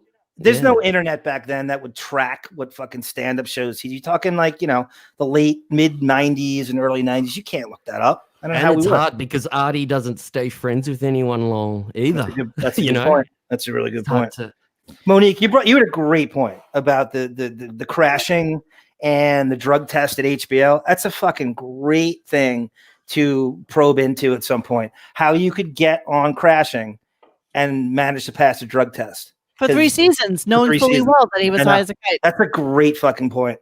Maybe I think they just put him through the back door, I reckon. They just said, fuck it. Who's going to check up? I don't know. They check that shit. That's they like they might have said to Artie, when you're here, don't fucking break anything. Well, that's like do anything like that. That's it. When I was in the Garment Center, you had to send people over to your Asian facilities and make sure there were no like 12-year-olds sewing shit, because Target wouldn't buy your stuff if they knew that there were kids sewing your stuff. But in reality, you'd send an agent.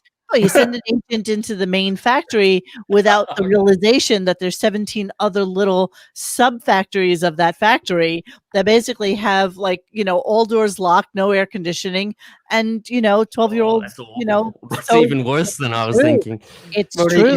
I like this guy. G Canada writes, throw him in jail, toss the keys. It's working great so far. USA has 5% of the world's population of 30% of the world's prisoners. Something's got to change.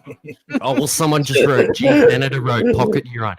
They could definitely have said, we're going to give you a heads up when we're going to check your urine next week, just so you know. I get it. Why don't they have Horatio Sands and Bobby Moynihan do a urine test for him? All right, so let's button this up with a little read of the article. Artie Lange and Joe Buck reunite on The Buzz. Comedian Artie Lange continued the media blitz to promote his new book, Crash and Burn, by appearing on The Buzz with Jimmy Traina. However, this interview was slightly different than the ones Lange has done in the past, because he was surprised by Fox broadcaster Joe Buck. You may remember that Buck and Lange have some history.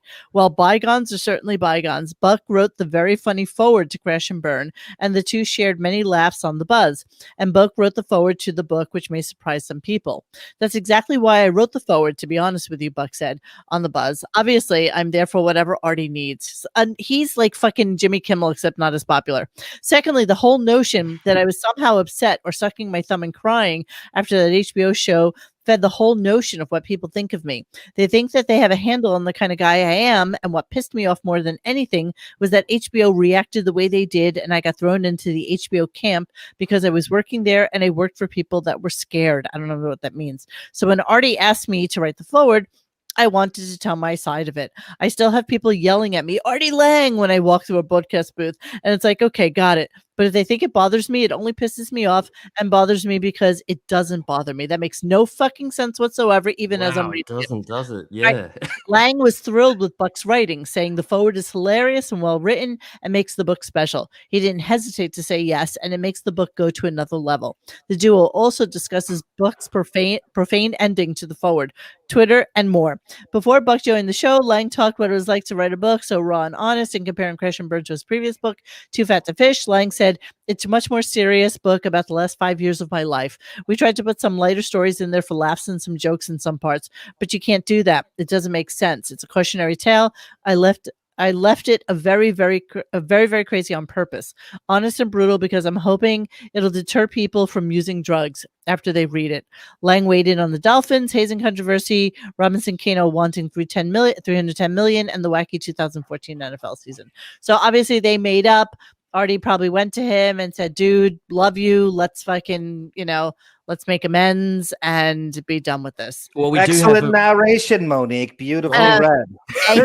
Good job. That was excellent. We That's do a lot have- to get through. You didn't. That's phenomenal. We do have like that, I know it is. I know it is. It was We have phenomenal. an extra thing here. I've sent that to you in the chat, Monique. This is Joe coming on Artie Lange show a few years ago, probably 4 years ago. And they do talk about it just for the first minute. So you could play it if you want to. But he backs up it's up our to you. theory about the executives, though. Buck does, and what he writes. That he was getting pressure from above and there was no way to save it. And it sounds like all the suits came down on him all, exactly the way he described or predicted. Yeah. All right. Yeah. Let's take a little quick little. Look at Cleo McDowell. It annoys me a lot about Artie's show. Like when he got High Pitch Mike on years ago, like 4 years ago, and they don't even talk about it. High Pitch Mike's there for 20 minutes or so, and they don't even talk about this. That was bizarre. That was bizarre. High Pitch Mike's talking about traveling and riding on camels or things like that, and I'm just like, what the fuck? It's So where do you want me to go on this? Just right from the start. It's just the first minute or two that they talk about it briefly. Okay. Cool. Okay. It's very frustrating though. What's this like porn music? Yeah, that's what they. The interstitial. I'm proud to say this next guest has become a friend of mine. It's an odd love story that only Hollywood could tell, and we'll see who could play us in the big. I see Kevin James, who could fatten up a little bit, being me, and I don't know. I'm looking at maybe your buddy Paul Rudd could do you. Really? And I was thinking Denzel. Washington.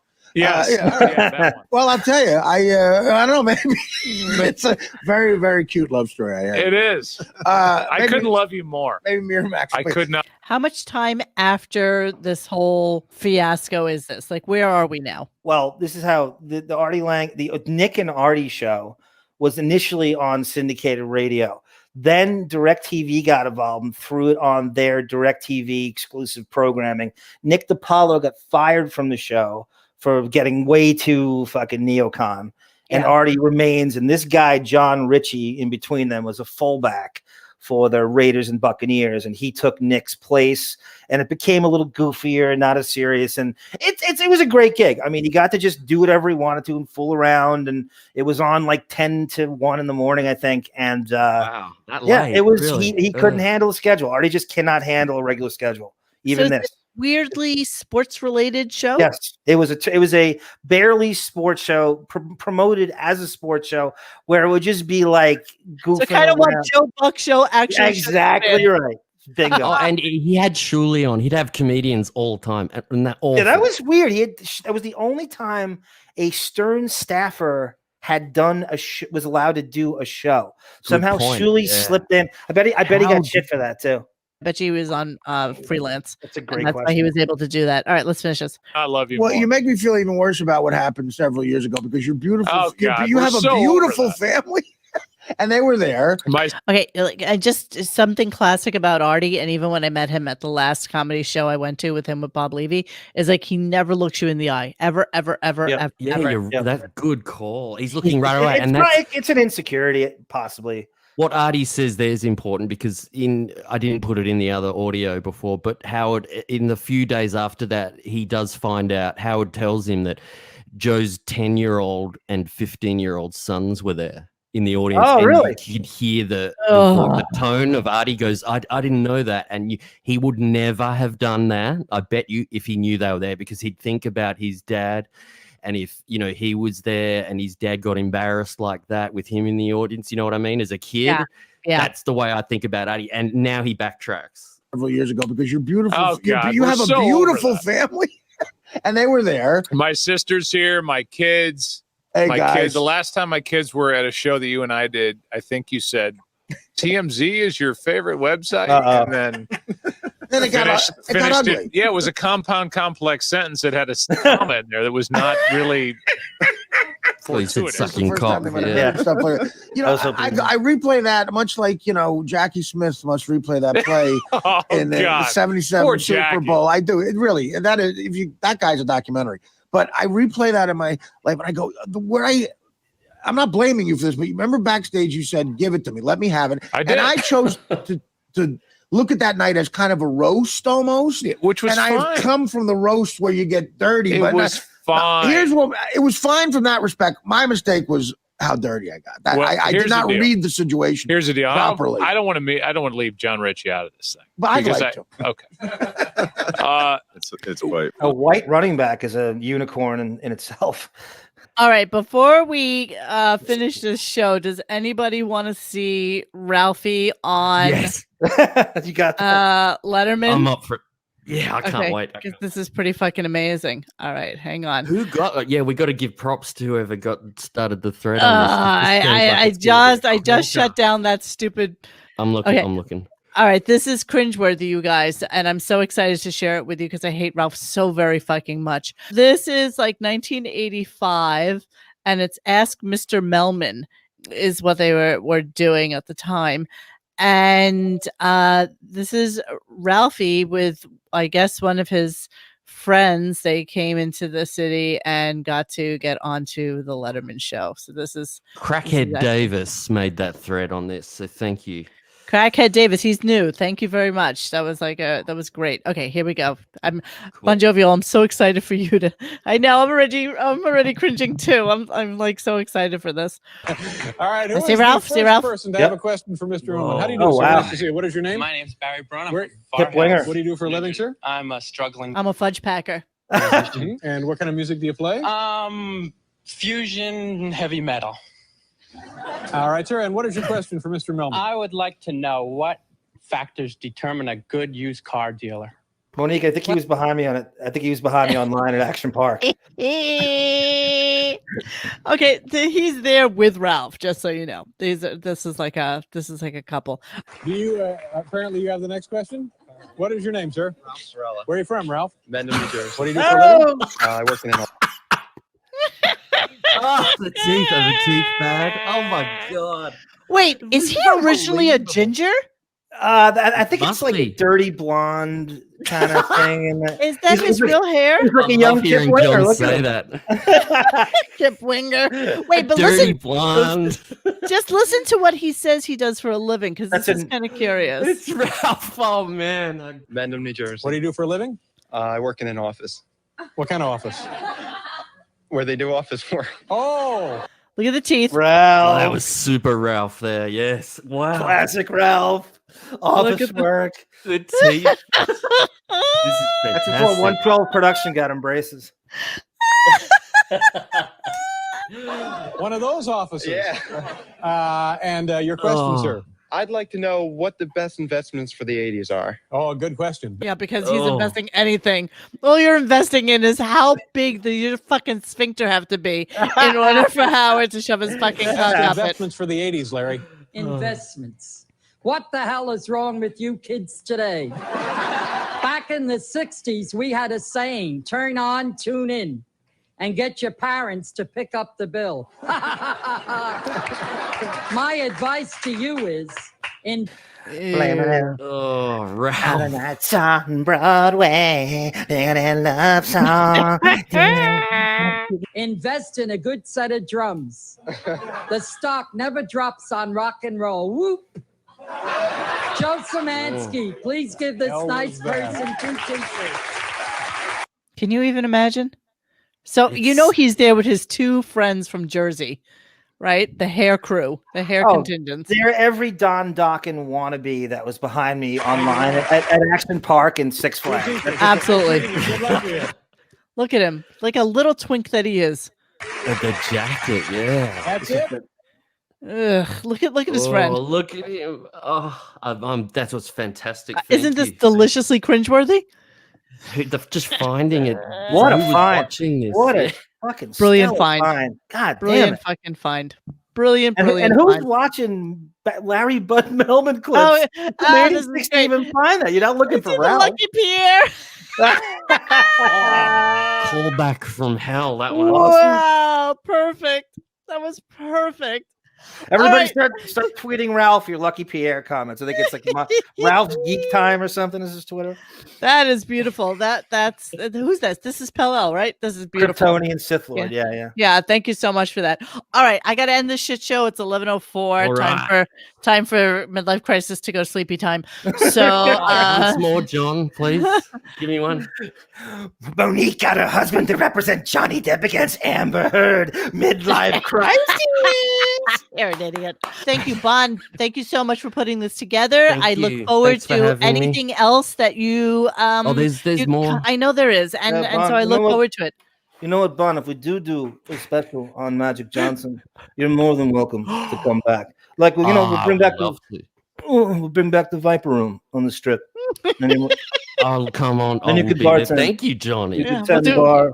Yeah, you can do an ode to River Phoenix while you're at it. Nice reference, Monique. All right, guys. Thank you so much. Love you all. Have a great night, everyone. And thank you, boys. And we will talk to you soon. Goodbye. Thanks for hanging with us tonight. Please join us for any discussion at radiogunk.com in the forum section. Follow us on Instagram or Twitter at Radio Gunk. And don't forget to like this and subscribe to us and hit that little bell so that you know when we're going to have a new show. Thanks.